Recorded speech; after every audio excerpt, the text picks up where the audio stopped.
আসসালামু আলাইকুম। সুপ্রিয় দর্শক শ্রোতা যারা শুনছেন, March Forward BCS guideline class আন্তর্জাতিক বিষয়াবলী মার্চ ফরওয়ার্ডের শিক্ষার্থীদের জন্য তথা বিসিএস ক্যান্ডিডেট যারা আছেন সারা বাংলাদেশে তাদের জন্যই মার্চ ফরওয়ার্ডের free online class. Free online ক্লাসে আজকে বিসিএস সিলেবাসের খুবই গুরুত্বপূর্ণ একটা টপিক। টোটাল বিসিএস সিলেবাসের একটা গুরুত্বপূর্ণ সাবজেক্ট হলো ইন্টারন্যাশনাল অ্যাফেয়ার্স বা বাংলাদেশ বিষয়াবলী।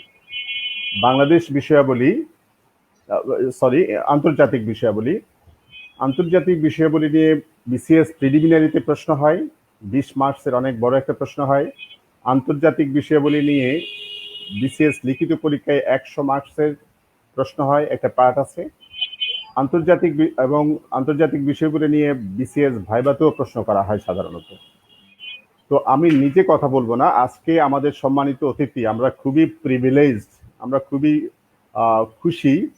আমার ব্যক্তিগতভাবে আমার খুবই শ্রদ্ধাভাজন একজন মেন্টর, স্যারকে আমি যতদিন ধরে চিনি, স্যার একজন খুবই ভালো একজন গাইড, একজন ভালো একজন কনসালটেন্ট, পরামর্শক, একজন গার্ডিয়ান সুলভ আমাদের স্টুডেন্টদের জন্য, বিশেষ করে আমার নিজের জন্য।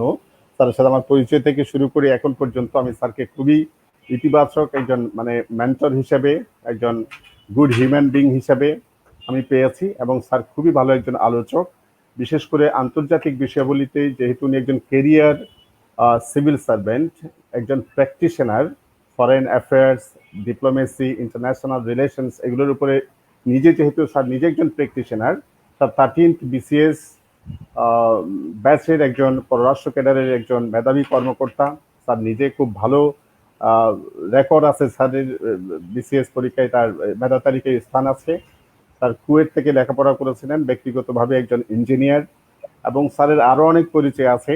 আমরা স্যারকে আশা করি আরো পরবর্তী পর্বগুলোতে স্যারকে সাথে পাবো। আমরা ধীরে ধীরে স্যারের অনেক পরিচয় সম্পর্কেও সময় সুযোগ হলে সেখানে আলোচনা করব। আজকে আমরা আমাদের আলোচনায় স্বাগত জানাচ্ছি স্যারের সাথে কথা বলার জন্য।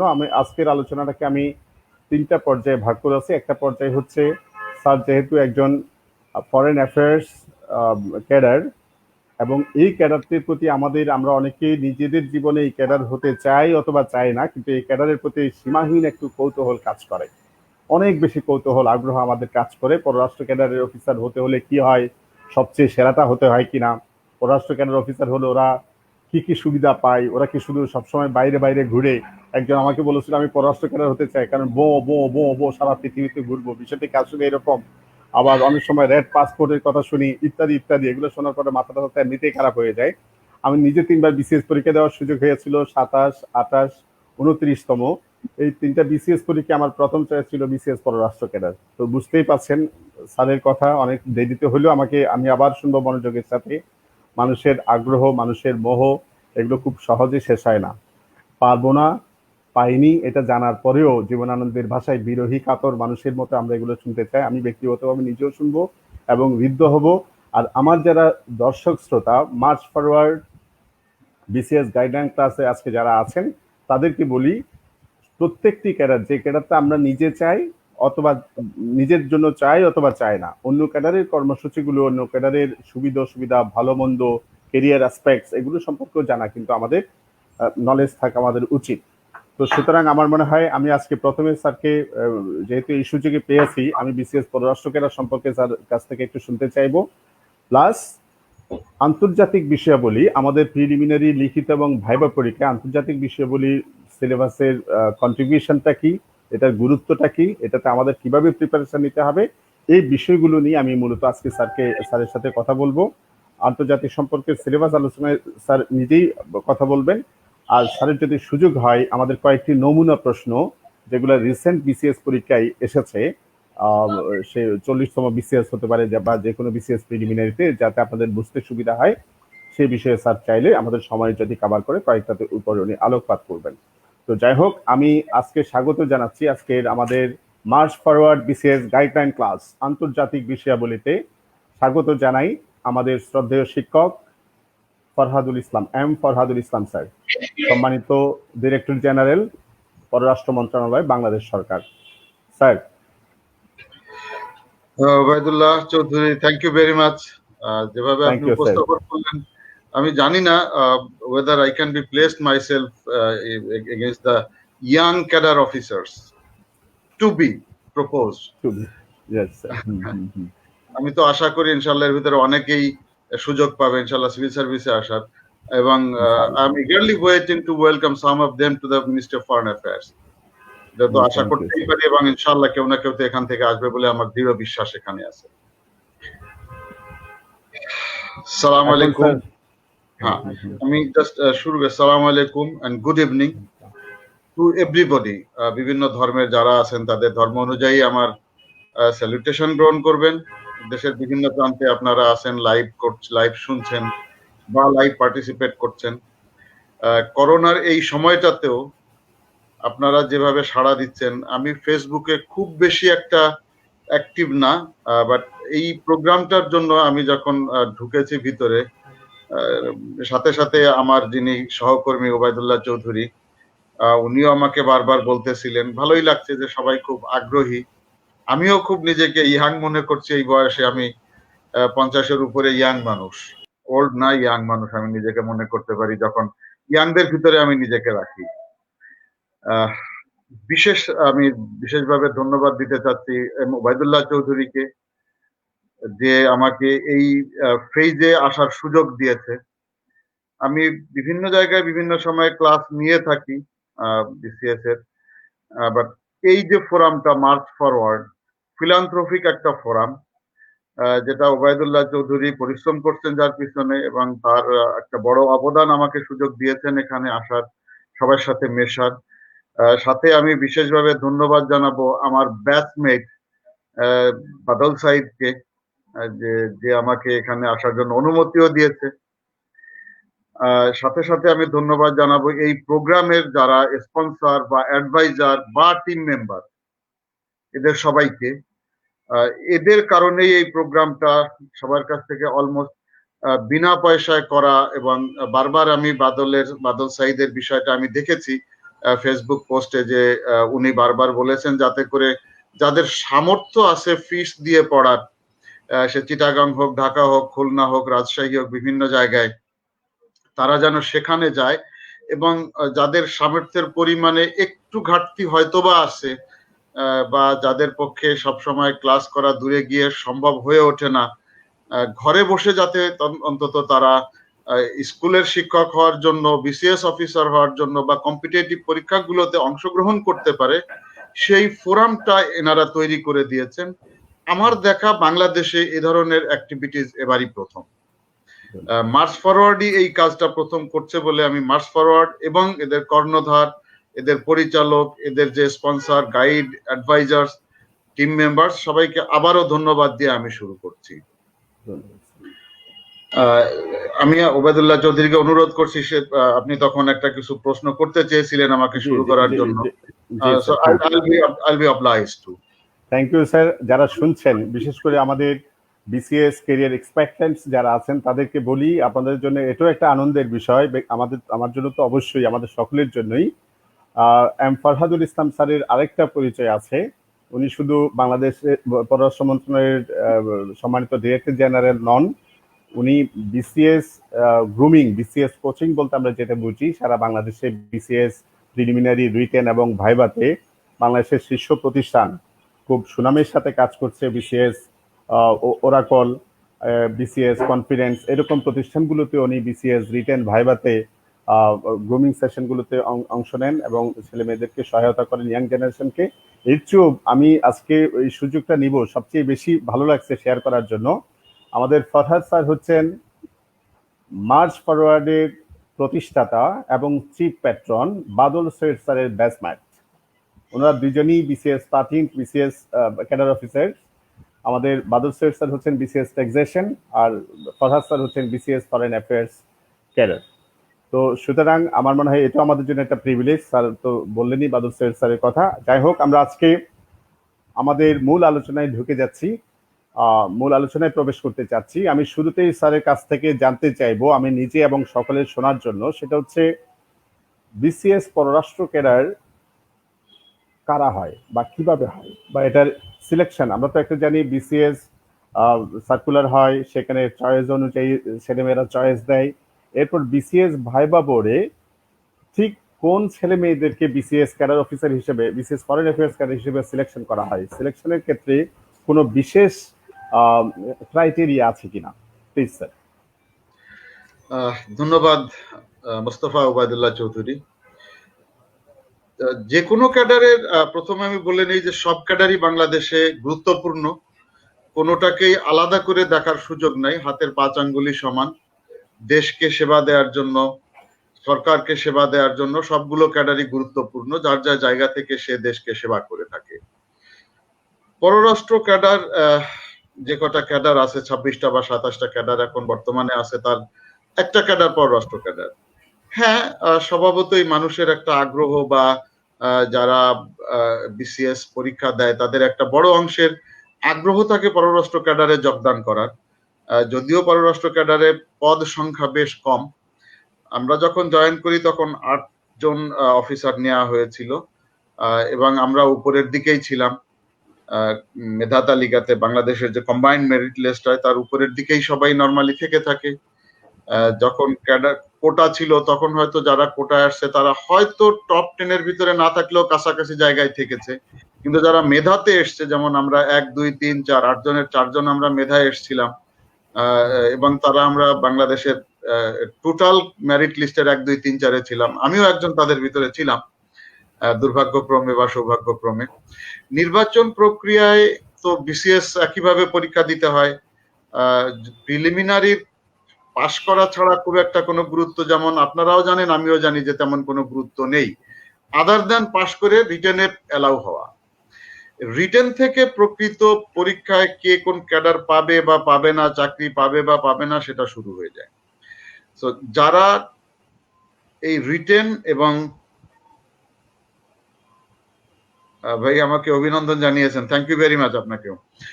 যারা রিটেনে খুব ভালো করে এবং ভাইভাতে ভালো করে, দুটো মিলেই, সব মিলে যারা ভালো করে এবং উপরের দিকে থাকে, এখন প্রায় 20 জন 18 জন 16 জন করে নেওয়া হয়। এবার থেকে তো বোধহয় আবার কোটা নাই, সুতরাং আমরা আশা করছি যে আরো ভালো অফিসাররা এখানে আসবে। সবাই ভালো অফিসার সব ক্যাডারে। উপরের দিকে যারা একটু রেজাল্ট করে থাকে, আমি সেই রেজাল্টের ভিত্তিতে বলছি, ওনারা এখানে সাধারণত এসে থাকেন। যে 900 মার্কের রিটার্ন পরীক্ষা হবে তাতে আপনাদের নিঃসন্দেহে আমরা বলতে পারি যে 65% নাম্বার ক্যারি করবেন যারা ফরেন সার্ভিস ফার্স্ট অপশন দিয়েছেন বা চাকরি পেতে চান বলে আমি বিশ্বাস করি। ভাইভাতে যখন ফরেন সার্ভিস ফার্স্ট অপশন থাকে তাদের সাধারণত ইংরেজিতে ভাইভা হয়ে থাকে। যেহেতু বাংলাদেশের একমাত্র ক্যাডার এটা বা মন্ত্রণালয় এটা যেখানে সব ধরনের করেসপন্ডেন্স, ইভেন ভিতরের করেসপন্ডেন্স গুলো সবই ইংরেজিতে হয়, ফাইল লেখা থেকে শুরু করে সবকিছু ইংরেজিতে করা হয়ে থাকে। সো স্বাভাবিক কারণেই এখানে ইংরেজিতেই ভাইভাটা নেওয়া হয়ে থাকে। পিএসসি যথেষ্ট প্রজ্ঞার সাথে এবং সবকিছু ঠিক করেই ইংরেজিতে ভাইভাটা নিয়ে থাকেন।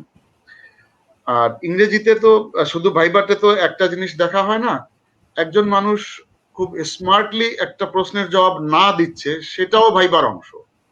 আমি সব প্রশ্নের জবাব জানি এটা জরুরি না। কেউ যদি জানে ভেরি গুড, সে তো খুবই ভালো, আমরা তাকে ওয়েলকাম করি।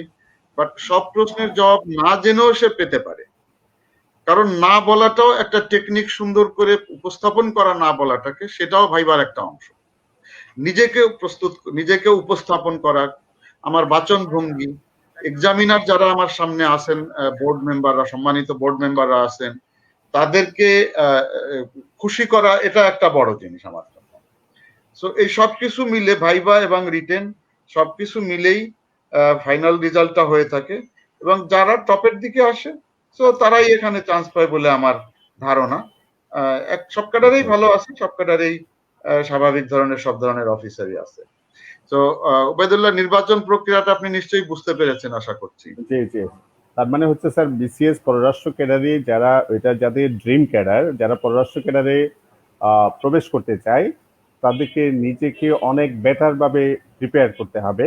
সব ক্যাডারের জন্যই এটা করতে হবে, কিন্তু বিসিএস পররাষ্ট্র ক্যাডার যেহেতু সাধারণত ক্যাডারের পোস্ট সংখ্যা খুবই কম থাকে এবং অনেক মেধাবী স্টুডেন্টের আগ্রহের মূল কেন্দ্রবিন্দুতে থাকে, সেই জন্য এটা অনেক বেশি কম্পিটিটিভ। কিন্তু এটা যারা ভালো চেষ্টা এবং পরিশ্রম করে anyone can achieve it, right? নিঃসন্দেহে, নিঃসন্দেহে। এটা তো এমনও ইতিহাস আমাদের এখানে আছে যে এটা আমাদের আগে আমরা 13 ব্যাচের, আমাদের আগের ব্যাচগুলোতে, আমি স্পেসিফিক ব্যাচের নাম বলবো না, সিম্পল পাস কোর্স থেকে, তখন পাস করলেই বিসিএস দেয়া যেত, সেখান থেকেও ফরেন সার্ভিসে আমাদের খুব মেধাবী অফিসাররা এসেছে, সেটার ইতিহাস আছে। সুতরাং এটা কেউ যদি মনে করে যে আমি পাবো না, এই ধারণাটা ভুল। অনেক সময় যে কেউই সব যারা আসে সবাই মেধাবী, আমি বারবার বলছি সিভিল সার্ভিসে যারা আসে সবাই মেধাবী। তো যে মনে করছে যে আমি পাবো না, তার পক্ষেও পাওয়া সম্ভব। হয়তো তার রিটার্ন এবং ভাইবা মিলে খুব ভালো মার্কস ক্যারি করে ফেলেছে, তো সমস্যা কোথায়? এটা তো সিলেকশন প্রসিডিওরটা তো একদম ওপেন এবং খুব ক্লিন, সুতরাং যে কেউই এখানে আসতে পারে। হ্যাঁ, সেটাই বলছিলাম। দ্যাট মিনস যারা শুনছেন বিসিএস ক্যাডার এক্সপেক্টেন্স, স্পেশালি পররাষ্ট্র ক্যাডারের জন্য যারা আগ্রহী, তারা আশা করি আজকে অনেক মনোযোগের সাথে বিষয়গুলো শুনবেন। স্যার তো দু একটা উদাহরণও দিয়েছেন। আমরা নিজেও জানি 30তম বিসিএস একটা ন্যাশনাল ইউনিভার্সিটি। আমাদের অনেকের মধ্যে মনে হয় যে আমরা বোধহয় জাতীয় বিশ্ববিদ্যালয়ে পড়লে, প্রাইভেট বিশ্ববিদ্যালয়ে পড়লে বোধহয় এই ধরনের ক্যাডারগুলো পাবো না। বিষয়টা কিন্তু তা নয়। চিটাগং কলেজে পড়ে, বগুড়া আজিজুল হক কলেজে পড়ে, প্রাইভেট ইউনিভার্সিটি IIUC প্রাইভেট ইউনিভার্সিটিতে পড়েই ভালো ভালো ছেলেমেয়েরা দেখি যে বিসিএস পররাষ্ট্র ক্যাডারেও কাজ করার সুযোগ পাচ্ছে। এটা একটা নিঃসন্দেহে একটা আশাপ্রদ একটা বিষয়। আমি স্যারের কাছ থেকে এই পর্যায়ে যে বিষয়টার একটু বিষয়টা জানতে চাইবো, সেটা হচ্ছে যারা বিসিএস ক্যাডার অফিসার হয় তাদের পোস্টিংটা কিরকম হয়? যেমন অন্যান্য ক্যাডারে আমরা সাধারণত জানি ওরা সবাই তো ডোমেস্টিক অফিসার হন, সবাই এখানেই কাজ করে, দেশের অভ্যন্তরে কাজ করে। কিন্তু পররাষ্ট্র ক্যাডারের ক্ষেত্রে হেয়ার অ্যান্ড দেয়ার, এখানে এবং বাইরে, দেশের বাইরে দুই জায়গায় পোস্টিং হয়। সুতরাং পদায়নের ক্ষেত্রে, বিশেষ করে ডেজিগনেশনের ক্ষেত্রে দেখি যে এটা ডিফার করে। বিষয়টার উপর যদি স্যার আপনি আমাদেরকে একটু ধারণা দিতেন। ধন্যবাদ ওবায়দুল্লাহ চৌধুরী। অফিসারদের পদায়ন জয়েন করার পরে তো সবাই সহকারী সচিব হিসেবেই জয়েন করে এবং একটা নির্দিষ্ট সময় সবাইকেই মন্ত্রণালয়ে থাকতে হয়। বিশেষ করে তার চাকরির 2 বছর প্রবেশন পিরিয়ড, বিভিন্ন ট্রেনিং, ফাউন্ডেশন ট্রেনিং, একাডেমি, আমাদের ফরেন সার্ভিস একাডেমি, এগুলো তো কম্পালসরি ট্রেনিং। সাথে সাথে বিভিন্ন জন ল্যাঙ্গুয়েজ ট্রেনিং, অন্যান্য ডিপ্লোমা, বিভিন্ন কোর্স বিভিন্ন দেশে করে থাকে। সো এবং 2 বছর পরে যখন সে চাকরি কনফার্ম হওয়ার জন্য পরীক্ষা দেয় পিএসসি তে, আবার পরীক্ষায় পাশ করে সন্তোষজনক এসিআর ইত্যাদি যে শর্তগুলো সরকারের আছে, এগুলো সাপেক্ষে যখন তার চাকরিটা কনফার্ম হয়ে যায়, 3 বছর প্লাস লেগে যায়, তখন সে দেশের বাইরে নরমালি তাকে পোস্টেড করা হয়। তো পোস্টিং গুলো দুই রকমই। আমাদের মিশন অনেকগুলো, এই মুহূর্তে আমাদের 77টা মিশন আছে দেশের বাইরে। 77টা মিশনের যে কোনো জায়গায় তাকে পোস্টিং করা হতে পারে। মিশন ঠিক বলা মানে মিশন এবং সাবমিশন মিলেই 77টা অফিস আমাদের এই মুহূর্তে আছে বলে আমি জানি। মন্ত্রণালয়ের যদি কেউ পদসোপান, একটা তো হলো যে যদি অফিসারের পদায়নের কথা যেটা বলেছিলেন যে 3 বছর 4 বছরও কারো লাগতে পারে, অবস্থার উপরে ভিত্তি করে পোস্ট খালি হওয়া সাপেক্ষে তাকে মিশনে পাঠানো হয়। মিশনে গিয়ে এক এক জায়গায় এক এক রকমের পদ উনি অবলম্বন করেন বা ধারণ করেন, এক এক ধরনের নাম হয়। সাধারণ মানুষের এই নামগুলো জানার কথা না, এবং তো সেই পদসোপান গুলাকেও আমি দেখি বলার চেষ্টা করব। আর আমাদের অফিসাররা সাধারণত শুরুর নিচের দিকে, বিশেষ করে কাউন্সিলর বা মিনিস্টার পর্যন্ত বা ডেপুটি পর্যন্ত 2টা পোস্টিং দেশের বাইরে করেন, এরপরে দেশে ফিরে আসেন। দেশে ফিরে এসে আবার কেউ 2 বছর, কেউ 1 বছর, 1.5 বছর, 3 বছর, অবস্থার উপরে নির্ভর করে যখন পোস্ট খালি হয়, সেই হিসাবে উনি দেশে থাকেন, দেশে মন্ত্রণালয়ে চাকরি করেন, কাজ করেন, আবার উনি দেশের বাইরে চলে যান, কাজ করতে যান। এইভাবেই কাজগুলো চলতে থাকে, যে 2টা পোস্টিং দেশের বাইরে, সাধারণত 3-6 বছর। এটার কোনো ধরাবাঁধা নিয়ম নাই। কেউ 5 বছরও থাকতে পারে, কেউ 7 বছরও থাকতে পারে, অবস্থার উপরে নির্ভর করে, সবকিছু মিলিয়ে। এভাবেই পদায়ন করা হয় মিশনে এবং হেডকোয়ার্টার্সে। হেডকোয়ার্টার্স বলতে আমরা পররাষ্ট্র মন্ত্রণালয়, ঢাকা সেগুনবাগিচাকে বোঝাই। আর মিশন বলতে যে আমাদের 77টা অফিস আছে দেশের বাইরে, সেগুলোকে আমরা বুঝিয়ে থাকি। আর পদসোপান যেটা বললেন, যে মন্ত্রণালয়ে যখন পদ থাকে, এটা খুব সহজ। প্রথমে হলো আপনার সহকারী সচিব, তারপরে সিনিয়র সহকারী সচিব, সবার মতন একই রকম।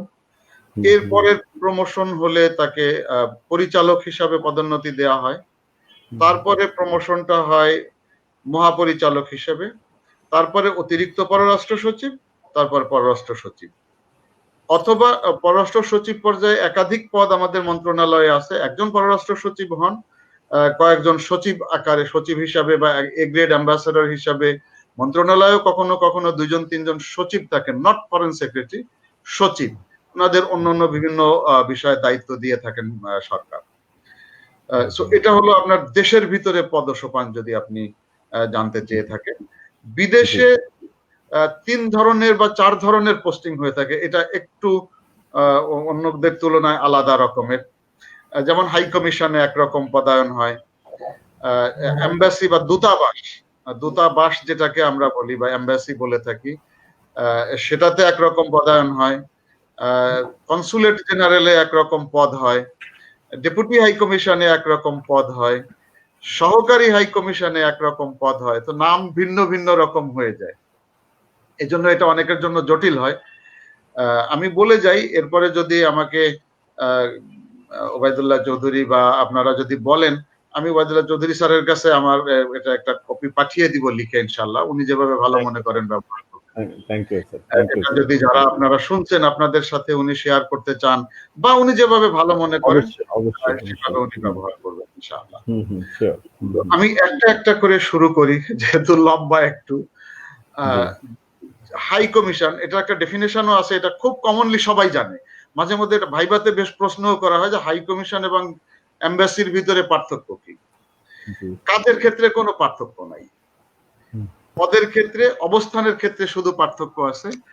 হাই কমিশন বলা হয় সেটাকেই যখন রিসিভিং স্টেট, আর সেন্ডিং স্টেট তো ডেফিনেটলি বাংলাদেশ আমাদের ক্ষেত্রে, যখন রিসিভিং স্টেট এবং সেন্ডিং স্টেট বোথ আর কমনওয়েলথ স্টেট, কমনওয়েলথের সদস্য, দুটোই যদি হয়, তখন এক দেশ আর এক দেশে যে মিশন খুলে বা মিশন অপারেট করে এটাকে হাই কমিশন বলা হয়।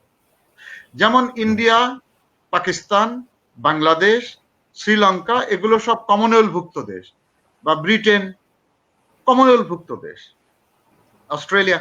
তো এই দেশগুলোতে যখন একজন আর একজনের দেশে কোনো মিশন খুলে, বাংলাদেশ যদি ভারতে মিশন খুলে সেটাকে বলা হয় high commission, Bangladesh high commission in India, অথবা Indian high commission in Bangladesh.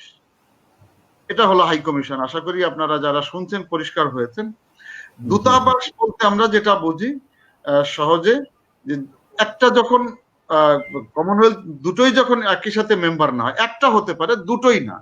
যেমন বাংলাদেশ কমনওয়েলথের সদস্য রাষ্ট্র, কিন্তু বাংলাদেশ পাঠিয়ে দিল ধরেন জার্মানিতে, জার্মানি এবং বাংলাদেশ যখন চলে আসে, জার্মানি কমনওয়েলথের মেম্বার না, এই ক্ষেত্রে বাংলাদেশ দূতাবাস বলবো আমরা জার্মানিতে, অথবা জার্মানরা তাদের দূতাবাস যদি বাংলাদেশে করলে সেটাকে হাই কমিশন বলা হবে না, দূতাবাস বলা হবে। একটা হতে পারে, একটা নাও হতে পারে।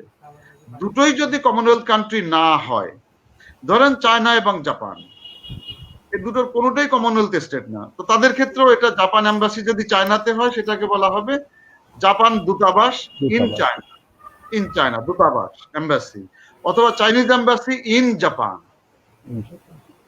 একমাত্র হাই কমিশন হওয়ার ক্রাইটেরিয়া হলো যে দুটো দেশই সেখানে কমনওয়েলথের, খুব কমন জিনিস। একটা দেশে একের অধিক অফিস খোলা প্রয়োজন হতে পারে বিভিন্ন কারণে, সে ট্রেডের কারণ হতে পারে, এক্সপ্যাট্রিয়েটদের সেবা দেওয়ার কারণ হতে পারে, সিকিউরিটি রিজন, অনেক অনেক কারণে একাধিক অফিস প্রয়োজন হতে পারে। যেমন ভারতে আমাদের একাধিক প্রয়োজন অফিসের। তো ক্যাপিটালে যে অফিসটা থাকে সেটাকে আমরা মূল অফিস, হাই কমিশন অথবা এম্বাসি বলে থাকি। মূল অফিস যেটা, সে সৌদি আরবের রিয়াদে, আমাদের এটা মূল অফিস, এটাকে আমরা বলছি বাংলাদেশ দূতাবাস ইন সৌদি আরবিয়া। সৌদি আরবিয়াতে বাংলাদেশের দূতাবাস, সেটা রিয়াদে। আবার দেখেন জেদ্দাতে আমাদের একটা অফিস আছে, এটাকে আমরা তখন বলি কনসুলেট জেনারেল, যেহেতু একই দেশে তো দুটো এম্বাসি হইতে পারে, এটাও সৌদি আরবে ওটাও। ক্যাপিটালে যেটা সেটা মূল অফিস, সেটাকে এম্বাসি বললাম, যেটা জেদ্দাতে আছে সেটাকে আমরা বলছি কনসুলেট জেনারেল। হুম। কনসুলেট জেনারেল, কনসুলেট হতে পারে, কনসুলেটের অবস্থানটা আরেকটু নিচের দিকে হয়, সেটা আমরা আলাপ করবো ইনশাআল্লাহ। অথবা যেমন ভারতের ক্ষেত্রে যদি বলি, দিল্লিতে যেটা আছে এটা আমাদের high commission, Bangladesh high commission, যেটা দিল্লিতে আছে বাংলাদেশ হাই কমিশন, হ্যাঁ, ইন দিল্লি। আবার আমাদের কলকাতাতে একটা অফিস আছে, এটা হলো উপ হাই কমিশন। তারা হাই কমিশনের অধীনে থেকে কাজ করে, হাই কমিশনের তত্ত্বাবধানে থেকে কাজ করে। বা বোম্বেতে একটা আছে, সেটাও উপ হাই কমিশন। আবার আগরতলাতে আছে, এটা সহকারী হাই কমিশন। তো এটাতে আবার একটা লেভেলিং আছে, যেমন হাই কমিশন থেকে একটু নিচে যখন আসবেন সেটা হলো উপ হাই কমিশন। উপ হাই কমিশন থেকে আরেকটু নিচে ছোট, জায়গার উপরে ভিত্তি করে, কাজের উপরে ভিত্তি করে, সেটা সহকারী হাই কমিশন। সহকারী হাই কমিশন। হাই কমিশনের যিনি প্রধান থাকেন উনি মাননীয় হাই কমিশনার মহোদয়, আমরা হিজ এক্সেলেন্সি দা হাই কমিশনার বলে থাকি। আর দূতাবাসে যিনি প্রধান থাকেন উনি রাষ্ট্রদূত, অ্যাম্বাসাডার আমরা বলে থাকি। দুটোর পদাধিকারে কোনো সমস্যা নাই, অবস্থানে কোনো সমস্যা নাই, শুধু নোমেনক্লেচারটা ডিফারেন্ট। তো এটা গেল। আর কনসুলেটের যিনি, কনসুলেট জেনারেলের যিনি প্রধান থাকেন তাকে বলা হয় consul general. Consul general, consul general, major general না ভাই, কনসাল জেনারেল, হ্যাঁ কনসাল জেনারেল। আর যিনি ডেপুটি হাই কমিশনের প্রধান থাকেন ওনার পদবি বলা হয় deputy high commissioner. Deputy high commissioner. যদি অ্যাসিস্ট্যান্ট হাই কমিশন হয়, যেমন আমাদের বললাম আগরতলাতে আছে, ইউকেতে আপনার ম্যানচেস্টারে আছে, বার্মিংহামে আছে, এগুলো সহকারী হাই কমিশন বা অ্যাসিস্ট্যান্ট হাই কমিশন। এটার প্রধানকে বলা হয় অ্যাসিস্ট্যান্ট হাই কমিশনার।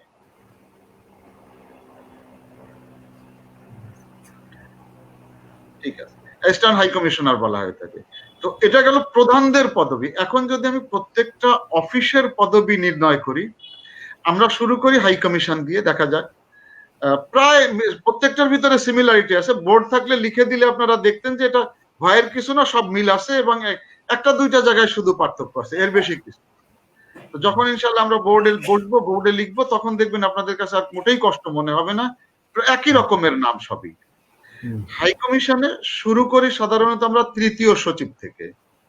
এটার ইকুইভ্যালেন্ট হলো আমাদের মন্ত্রণালয়ের যে সমস্ত কর্মকর্তারা সহকারী সচিব পদমর্যাদায় থাকেন, এন্ট্রি পোস্টে, ওনারা তৃতীয় সচিব হিসাবে হাই কমিশনে যান। এম্বাসিতেও ওটাকেই তৃতীয় সচিবই বলে, উপ হাই কমিশনেও ওটাকে তৃতীয় সচিবই বলে। কনসুলেট জেনারেলে আবার ডেজিগনেশন আলাদা হয়ে যায়, তখন ওনাকে বলা হয় ভাইস কনসাল।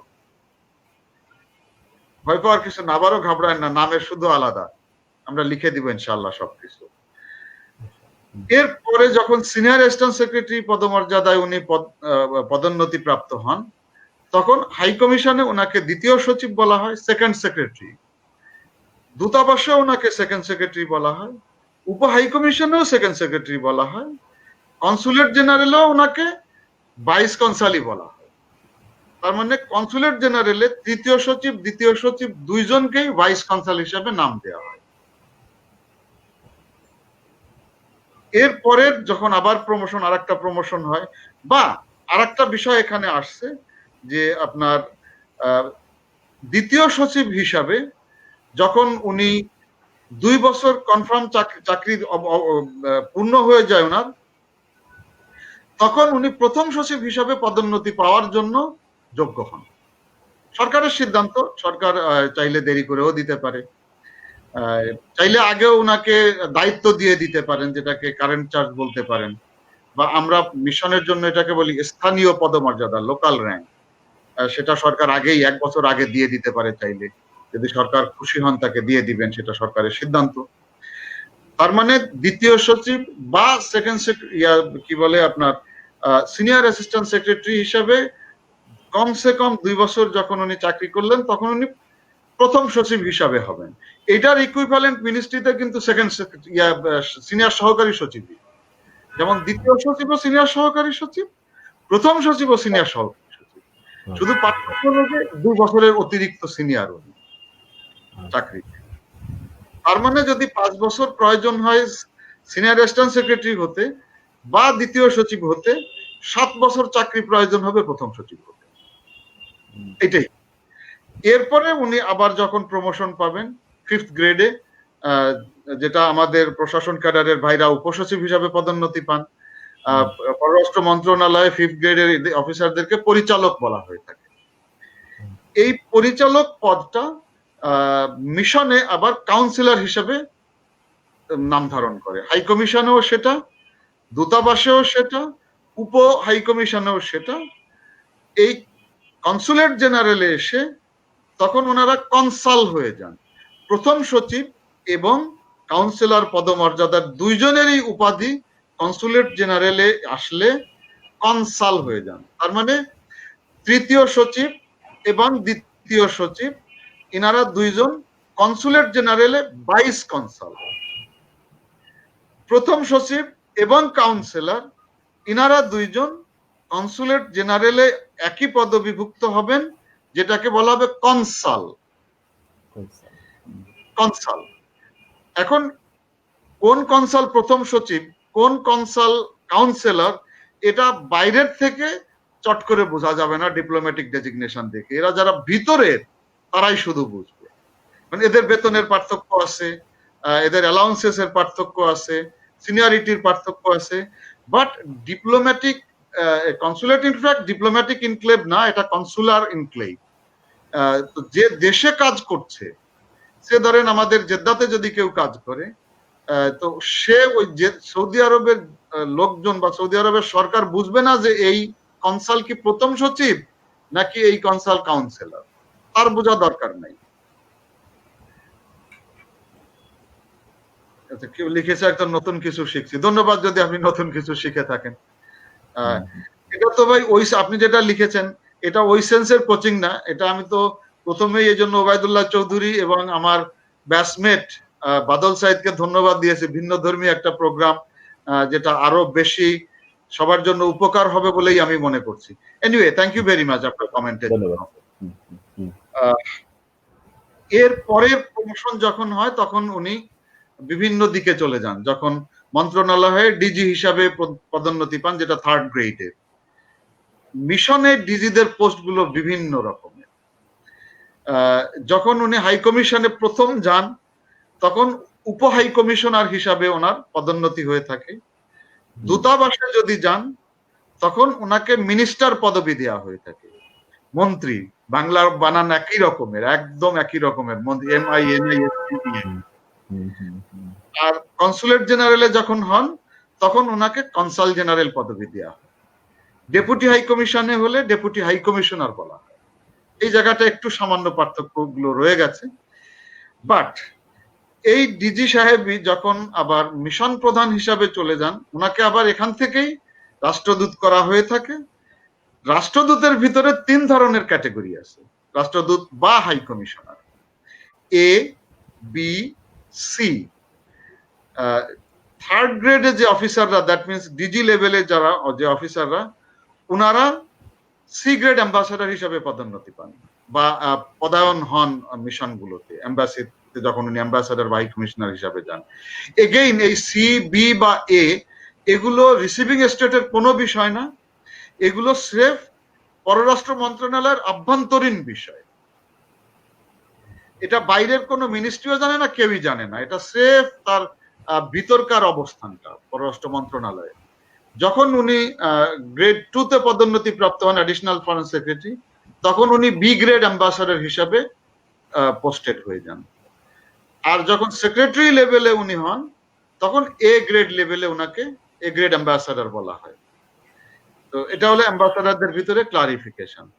যখন মিশনে একজন অ্যাম্বাসাডর এম্বাসিতে বা হাই কমিশনে অ্যাম্বাসাডর বা হাই কমিশনার হিসাবে থাকেন, সেখানে ওনাদের কাজের কোনো পার্থক্য নাই, অ্যালাউন্সেস এর কোনো পার্থক্য নাই, শুধু বেতনের পার্থক্য আছে। যেহেতু একজন 3rd গ্রেডে, একজন 2nd গ্রেডে, একজন 1st গ্রেডে, এতটুকু শুধু পার্থক্য, এছাড়া আর কোথাও কোনো পার্থক্য কাজের ক্ষেত্রে নেই। তো এটা হলো পদসোপান।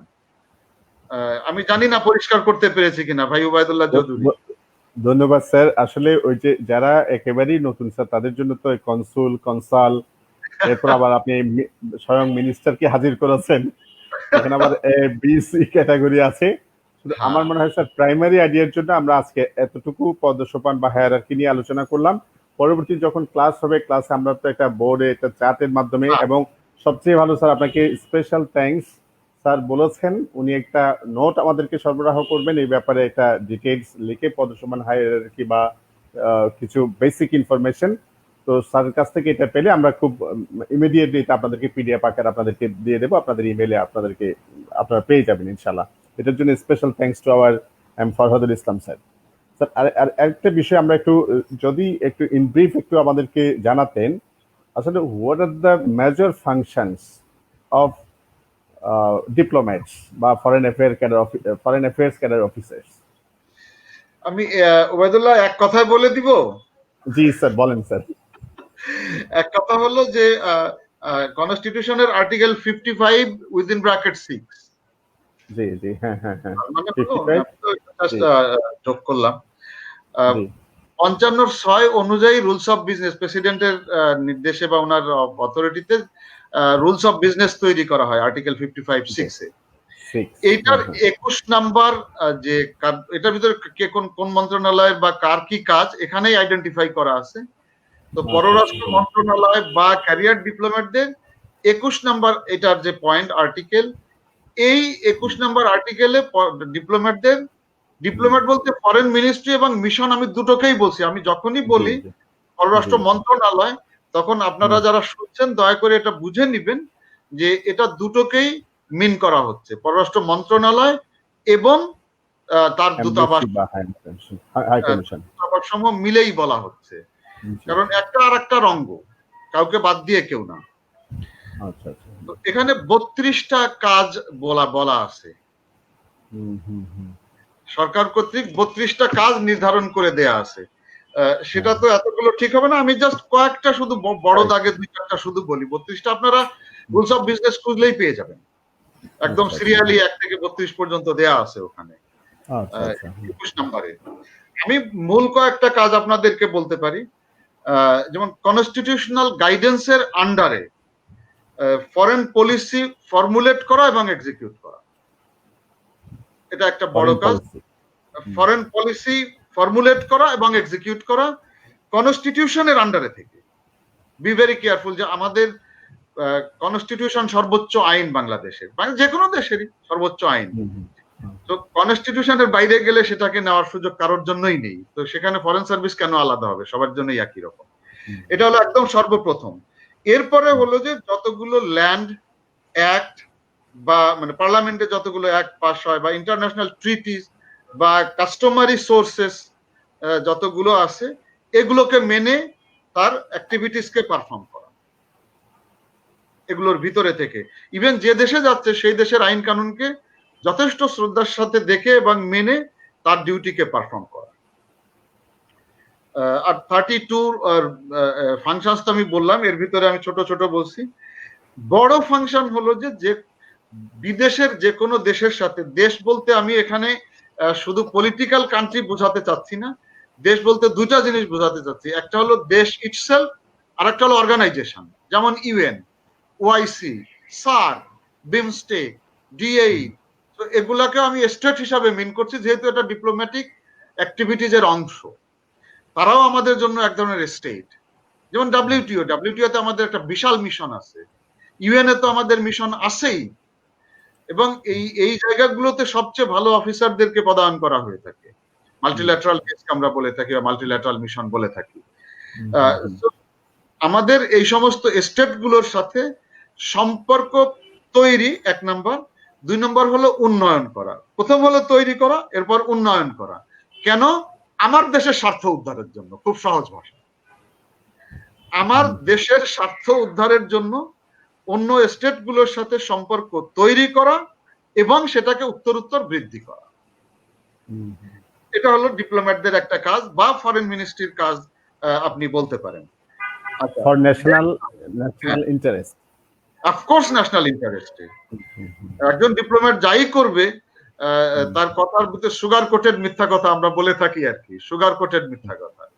আমরা একটা গল্প বলে ফেলি। জি। আমরা যখন প্রথম ট্রেনিং এ ঢুকলাম, একদম একাডেমিতে প্রথম গেলাম, তো আমাদের প্রিন্সিপাল ছিলেন তখন অ্যাম্বাসাডার আনোয়ার হাশিম স্যার। খুব সিনিয়র মানুষ, খুব ঝানু ডিপ্লোম্যাট। এটা কমনলি সব জায়গায় পরিচিত, প্রচলিত আছে, কিন্তু স্যার এমন ভাবে উত্থাপন করলেন যে জীবনে আমরা কেউ ওই সুন্দর উপস্থাপনাটা ভুলবো না। হুম, তো হুম, বললো হুম, যে কে কে ডিপ্লোম্যাট, তো আমরা সবাই খুব কাচুমাচু হয়ে গেলাম, তখন আমরা একদম প্রফেশনাল। তো স্যার কিছু প্রশ্ন করলেন, তো কেউ হা কেউ না বললাম। তো স্যার তখন হুম, বললেন যে ডিপ্লোম্যাট যখন হা বলে তখন সে মিন করে মেবি, ডিপ্লোম্যাট যখন মেবি মিন করে, মেবি বলে উচ্চারণ করে, সে তখন মিন করে নো। যে নো বলে সে ডিপ্লোম্যাট না। তিনটা ক্রাইটেরিয়া বাস। মানে কৌশলে তাকে বলতে হবে, ডিপ্লোম্যাটিক স্ট্র্যাটেজি। হ্যাঁ, যখন আমি হ্যাঁ বলছি তার মানে মেবি, মেবি বলা যখন হয় একজন ডিপ্লোম্যাট বলে ধরে নিতে হবে যে এটা না। না। আর কোন হুম, ডিপ্লোম্যাট যদি না বলে তাহলে বুঝতে হবে সে ডিপ্লোম্যাট না। এটা সে হলো ওনার ডিপ্লোম্যাট না। কথার জিস্ট। সে থ্যাংক ইউ স্যার। ডিপ্লোম্যাট না। হ্যাঁ, মজার। হুম, হুম, হুম, একজন ডিপ্লোম্যাট না শব্দ ব্যবহার করতে পারে না। এটা হলো ডিপ্লোম্যাটের ডেফিনেশন। যে এনিওয়ে, এরপরে আমরা এক্সটার্নাল ইকোনমিক এবং ট্রেড ট্রিটিস বা ট্রেড ইন্টারেস্ট গুলোকে আমরা সার্ভ করতে চেষ্টা করি। দুইটা জিনিস, একটা হলো economic interest for the country, আর একটা হলো ট্রেড ইন্টারেস্ট। হুম, হুম। এগুলো কিভাবে দেশের পক্ষে আনা সম্ভব, যখন আমরা এগুলো নিয়ে ক্লাস নিব তখন আমরা ডিটেইলে যাব। শুধু সংক্ষেপে আমি হ্যাঁ, বলে যাওয়ার চেষ্টা করছি। আমার দেশের কালচারকে প্রমোট করা দেশের বাইরে, যেমন আমরা পহেলা বৈশাখ বড় করে উদযাপন করি, ঈদ অনুষ্ঠানগুলো আমরা সুন্দর করে একেবারে পাঞ্জাবি টাঞ্জাবি পরে উদযাপন করে থাকি ওখানে। মানে এটা আমার দেশের কালচার। বিভিন্ন জায়গাতে ভাষা দিবস, 21 দিবস হোক, যে সমস্ত দিবসগুলো আসে বাংলাদেশে, যে প্রোগ্রামগুলো যেভাবে করা হয়, আমরা সুন্দর করে এগুলা 26শে মার্চ, 16ই ডিসেম্বর সহ যেগুলা গুরুত্ব, পয়লা বৈশাখ, সবই আমরা ওখানে খুব সুন্দর করে তুলে ধরি। এরপরেও আমরা যেমন ওখানে বিভিন্ন মেলা করি, পিঠা উৎসব করি, তারপরে ফ্যাশন শো করি, বিভিন্ন কিছু করি যেটা বাংলাদেশকে পোর্ট্রে করে। দুইটা উদ্দেশ্য থাকে আমাদের, একটা হলো বাংলাদেশের কালচারকে তুলে ধরা, আর একটা হলো বাংলাদেশের ট্রেড বা ইকোনমিকে আরো সামনের দিকে নিয়ে যাওয়ার জন্য একটা অবদান রাখা। এই কাজগুলো করা হয়ে থাকে। তারপরে যে কোনো ধরনের তথ্য আমার দেশ সম্পর্কে, সেগুলো আমরা ডিসেমিনেট করে থাকি বিভিন্ন অর্গানাইজেশনের কাছে, বিজনেস কমিউনিটির কাছে, সরকারের কাছে। দ্যাট মিনস ইমেজ বিল্ডিং আমি বলতে পারি এটাকে। Image building. ইমেজ বিল্ডিং এগুলো আমরা তথ্য সরকারকে দিয়ে থাকি, বিভিন্ন সরকারকে। যেমন আমি ইমেজ বিল্ডিং এ বলতে পারি যে আমাদের দেশে এই করোনার ভিতরেও আমরা এখন আমাদের ইকোনমিক গ্রোথ, যেটা জিডিপি গ্রোথ রেটকে ধস নামে নাই, যেটা বিভিন্ন দেশে নামছে বলে ভয় পাচ্ছে, আমাদের সেরকম হয়নি। আমি কালকে পরশুদিন একটা রিপোর্ট পড়লাম যে অগাস্ট মাসে আমাদের প্রায় 5% উপরে জিডিপি গ্রোথ রেট চলে আসছে, বেড়েছে। Wow. This is Bangladesh, this is Bangladesh. করোনার ভিতরে যখন সবাই হাসপাস করছে, আমরা ম্যানেজ করে ফেলেছি ইনশাআল্লাহ।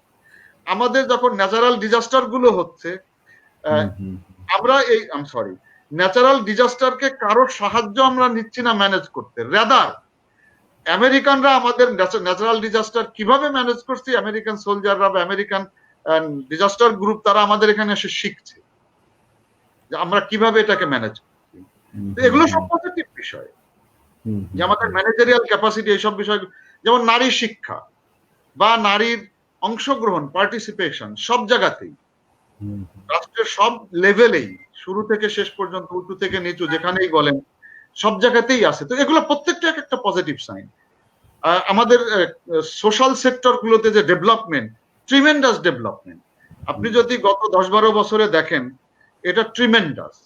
আপনি যে কোনো স্ট্যাটিস্টিক্সেই, ইভেন যারা সমালোচক, তাদের দৃষ্টিতেও এগুলাতে কেউ কন্ট্রোভার্সিতে আনতে পারে নাই, যে কোনো জায়গাতেই। সো এই বড় বড় জিনিসগুলো, আরো ছোট তো ভিতরে অনেক কিছুই আছে, যেগুলোকে সুন্দর করে তুলে ধরা আমাদের একটা বড় কাজ দেশের ইমেজ বিল্ডিং এর জন্য। আর এগুলো আমরা সাধারণত করে থাকি হেডকোয়ার্টার্স এবং মিশন মিলে একই সাথে। আর পলিসি মেকিং সাধারণত হেডকোয়ার্টার্স থেকে তৈরি হয়, ফিডব্যাক গুলো বিভিন্ন জায়গা থেকে নেওয়া হয় পলিসি মেকিং এর ক্ষেত্রে, এই ফিডব্যাক গুলো মিশন যেমন দিয়ে থাকে, প্রত্যেকটা দেশ তার পার্সপেক্টিভে সেই দেশের সরকারের দৃষ্টিভঙ্গি কি, কোন বিষয়ে সেটা তুলে ধরে, সেই ক্ষেত্রে আমাদের কি ধরনের সিদ্ধান্ত কোন বিষয়ে নেওয়া উচিত, সেই ফিডব্যাক গুলো মন্ত্রণালয়কে দেয়। সাথে সাথে অন্য স্টেক হোল্ডার যারা আছে, যেমন ধরেন যদি বিজনেসের ক্ষেত্রে বলেন, ট্রেডের ক্ষেত্রে বলেন, সেখানে কমার্স মিনিস্ট্রি আছে, বাংলাদেশ ব্যাংক থাকতে পারে, অথবা আপনার ট্রেড অর্গানাইজেশন বা বডিগুলো এফবিসিসিআই, ডিসিসিআই, চিটাগাং চেম্বার, এই ধরনের যারা স্টেক হোল্ডার আছেন, সবার একটা মতামত নিয়ে একটা পলিসি তৈরি করে সেটা এক্সিকিউট করার ব্যবস্থা করা হয়। বাদল সাইদ ওনার পড়াটা আমার পড়া উচিত। দয়া করে প্রত্যন্ত অঞ্চলে যারা আসো তারা বেশি মনোযোগ দাও, তোমাদের টেনে আনাই আমাদের মূল লক্ষ্য। নিজেকে ইনফেরিয়র ভাবার কোনো কারণ নেই। নিঃসন্দেহে ভাই আমার বাড়ি গ্রামে, আমি আমার বন্ধুর সূত্র ধরে এটা না বলে পারছি না, আমার জন্ম গ্রামে, একদম যেখানে বাঁশের চোচে নাড়ি কাটা মানুষ আমরা ভাই।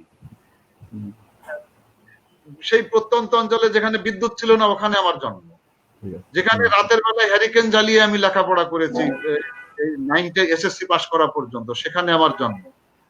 আমার বাবা কৃষক মানুষ, আমি গর্ব ভরে এটা বলতে পছন্দ করি।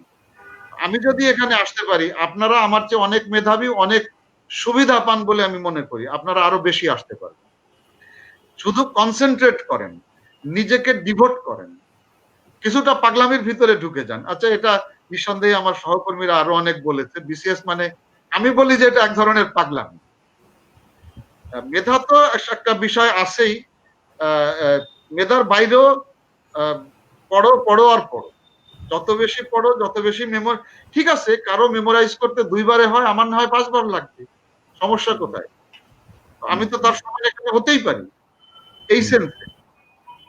আর মেধাও যদি বলেন, আমার লেখাপড়া হিসাবে তো আমি ভাই একজন ইঞ্জিনিয়ার, বিএসসি ইঞ্জিনিয়ারিং পাশ করেছিলাম, তো সেই হিসাবে আমি যতটুকু জানি, আমি EEE থেকে পাশ করা, আমি ফার্স্ট ইয়ার ফ্যাকাল্টিতে এবং ইউনিভার্সিটিতে শিক্ষকতা করেছি কিছুদিন কুয়েটে, ইলেকট্রিক্যাল ইঞ্জিনিয়ারিং। তো মানুষের যে ব্রেনের সেল, এটা আনলিমিটেড,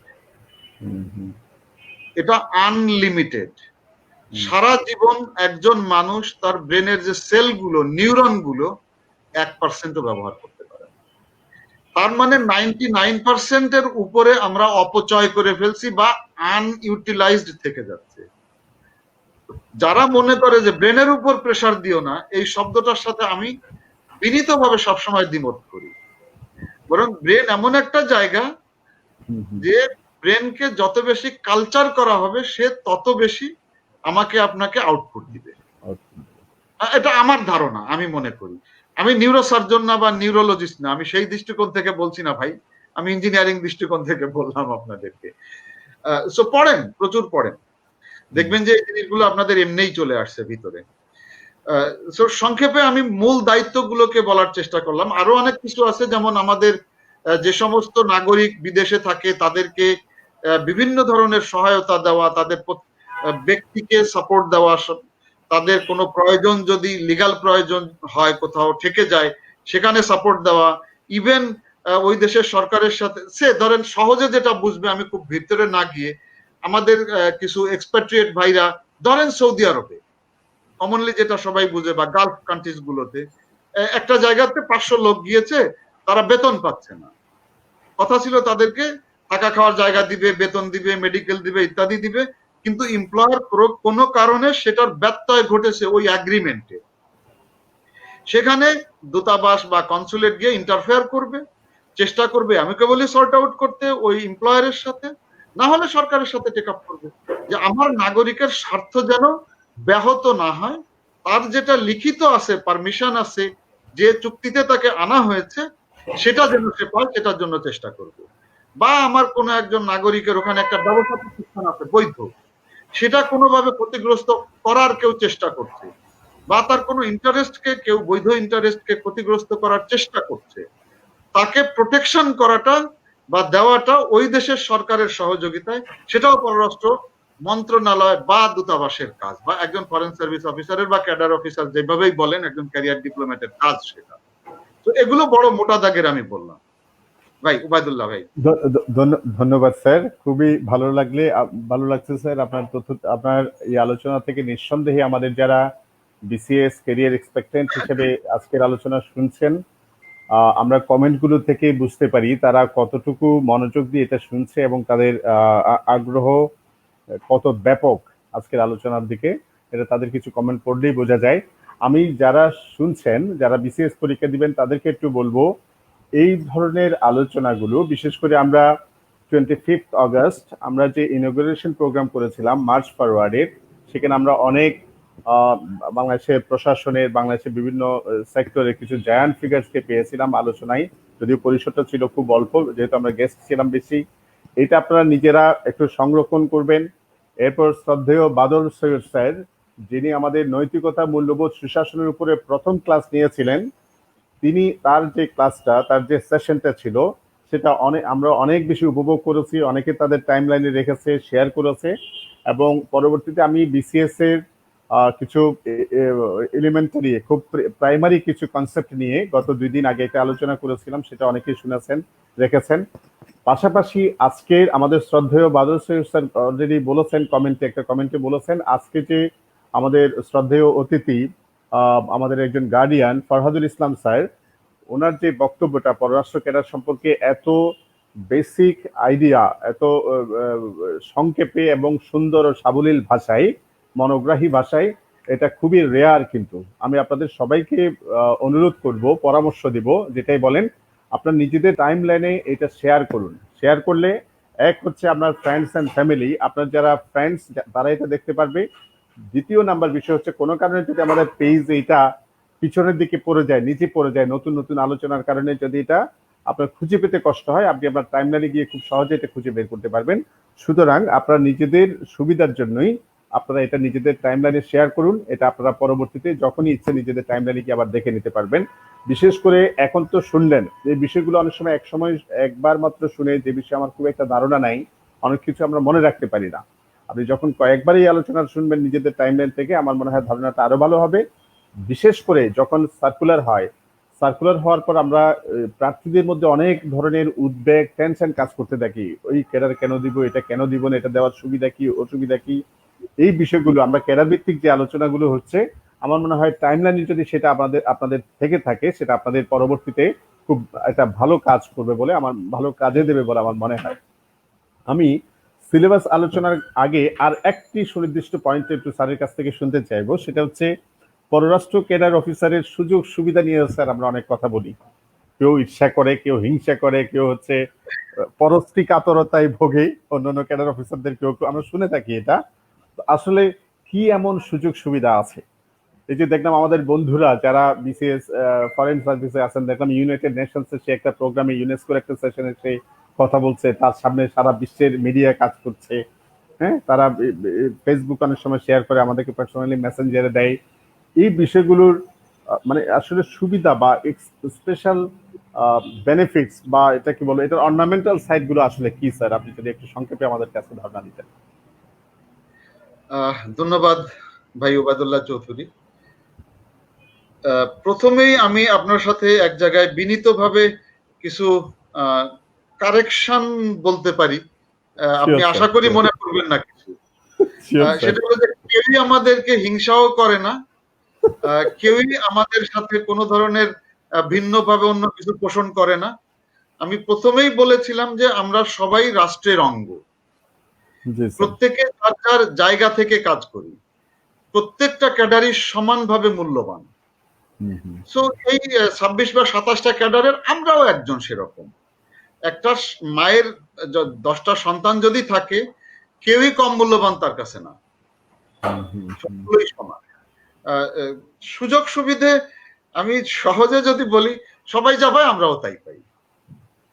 হ্যাঁ, এখন আপনারা ডলারে বেতন পান, আপনারা নাকি রেড পাসপোর্ট বহন করেন। হ্যাঁ, এই বিষয়গুলো কি স্যার? আসলে এই ধরনের অনেক মিথ, আমি স্যার একটা বই পড়েছিলাম, পররাষ্ট্র ক্যাডারে 35 বছর, টক ঝাল মিষ্টি। এটা পরে আমার কাছে তো মনে হলো যে অনেক কিছু থেকে বঞ্চিত হলাম মনে হয়। তারপর ডক্টর খুশবন্ত সিং, যশবন্ত সিং, এদের যখন খুশবন্ত সিং, খুশওয়ান্ত, আমরা তো স্যার বাংলায় খুশবন্ত লিখে দেখি খুশবন্ত সিং। উনি হল অ্যাম্বাসাডার খুশবন্ত সিং, মানে হ্যাঁ, সাংবাদিক অ্যাম্বাসাডার, অনেক অনেক পরিচয়, খুব মেধাবী অনেক একজন মানুষ। পরিচয়। হ্যাঁ হ্যাঁ হ্যাঁ, তার লেখাগুলো পড়লেও মনে হয় যে পররাষ্ট্র সেক্রেটারি হতে না পারলে মনে হয় জীবনে কোনো একটা অংশ বৃথা হয়ে যাবে মনে হয়। এখন স্যার আপনি বলেন। আচ্ছা, সবাই আমরা স্বাভাবিক, এটা আমাদের হিউম্যান নেচার, সেটা কোনো না কোনো ভাবে আমি আমার আর্থিক বিষয়ে চলেই আসি। বেতন আমাদের ডলারে দেয়া হয়, এটা সত্য, কিন্তু বেতন এক জিনিস, ভাতা অন্য জিনিস। এই জিনিসটা কেউই জানে না, সবাই বেতন হিসাবে বলে নেয়। বেতন হলো আমি ঢাকাতে যা পাই, ধরেন আমার এখন বেতন আছে অ্যাজ পার এক্সাম্পল ৮০,০০০ টাকা স্কেল বেসিক সে, তো এই ৮০,০০০ টাকা বেসিক, ওখানেও এই ৮০,০০০ টাকাই থাকে ভাই। এর ইকুইভ্যালেন্ট ইউএস ডলার যদি $৯০০ হয়, আমি $৯০০ পাই, এটাই আমার বেতন। এখন ফ্যাক্টর হলো আমাকে সরকার অ্যালাউন্সেস, ভাতা, এটা অনেকগুলো ভাতা আছে, অনেকগুলো সুযোগ সুবিধা সরকার দিয়ে থাকে। ভাই আপনারা এখানে দেশে বাবা মা আত্মীয় স্বজনের সাথে থাকেন, আমরা দূর প্রবাসে একা পড়ে থাকি, তো কোনো না কোনো দিক দিয়ে তো আপনারা আমাদেরকে কম্পেনসেট করবেনই, আমরা সেটুকুন আপনাদের কাছে আশা করি, সেটাই আর কি। ভাতাগুলোর ভিতরে দুইটা ভাতা সরাসরি, একটা হলো ফরেন অ্যালাউন্স বলি, যেটাকে বাংলায় বৈদেশিক ভাতা বলা হয়ে থাকে, আর একটা হলো আপ্যায়ন ভাতা। এই দুটো প্রতি মাসেই একজন ডিপ্লোম্যাটকে দেয়া হয়ে থাকে, এটা দেশের উপরে নির্ভর করে। একটা তো গেল বেতন, যার যা বেতন সেটা ইকুইভ্যালেন্ট ডলার সে পেয়ে যায়, আর ভাতা, এই দুইটা ভাতাও সে পায়, যে ভাতার ভিতরে দেশ হিসাবে পদবি হিসাবে নির্ভর করে। হয়তো সার্ক কান্ট্রিতে একরকমের ভাতা, আমি এক্স্যাক্টলি এটা মুখস্থ বলতে পারবো না কোন দেশে কত, প্রত্যেক দেশের জন্য এটা আলাদা একটা স্ট্রাকচার আছে। ইউরোপে তার চেয়ে বেশি, যেহেতু ওখানে খরচ বেশি। এটা সাধারণত নির্ধারণ করা হয় ইউএন ইন্ডেক্সের উপরে। ইউএন এর একটা গ্লোবাল ইন্ডেক্স আছে, কোন দেশের খরচ কোথায় কেমন, সেটার উপরে নির্ভর করে এই ভাতাটা ঠিক করে সরকার। এটা অর্থ মন্ত্রণালয়ের সাথে পররাষ্ট্র মন্ত্রণালয়, অর্থ মন্ত্রণালয় মিলেই একটা কিছুকে তৈরি করে। সেটা ক্ষেত্র বিশেষে কারো জন্য $১,০০০ হতে পারে, কারো $৫,০০০ হতে পারে মাসে, বা ৫,০০০ প্লাস তো হতেই পারে, আছে। তো এটা হলো ফরেন অ্যালাউন্স বা বৈদেশিক ভাতা। আর একটা হলো আপনার আপ্যায়ন ভাতা প্রতি মাসে। এই আপ্যায়ন ভাতাটার হিসাব সরকারকে প্রতি ৩ মাস পর পর দিতে হয়, যেহেতু আপ্যায়নের জন্য এটা দেয়া হয়। এটারও পরিমাণ মাসে একদম জুনিয়র অফিসার যদি হয়, ধরেন ৫০০-৬০০ বা $৪00-৫০০ থেকে শুরু করে $২,০০০-২,৫০০ পর্যন্ত হতে পারে, যার যেরকম খরচ হয় সরকার নির্ধারণ করে দিয়েছে।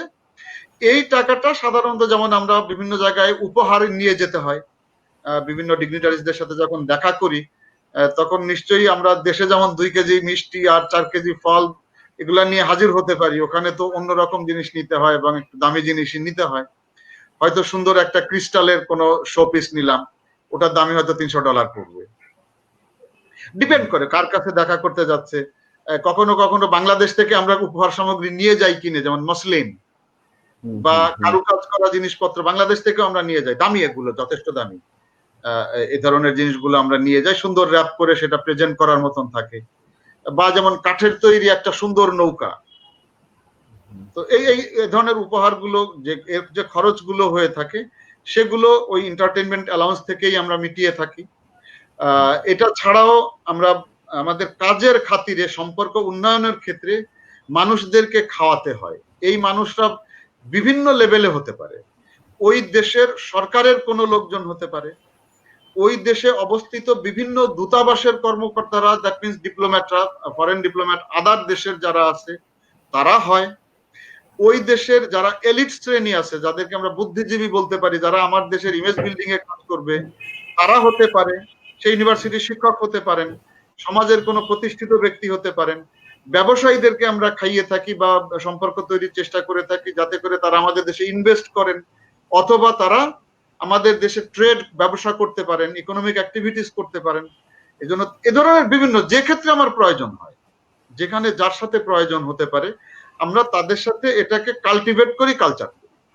এই খরচটা সরকার আমাদের দেয়, এবং এটা প্রতি ৩ মাস পর পর সরকারকে হিসেব দেওয়ার একটা বিধান প্রচলিত আছে।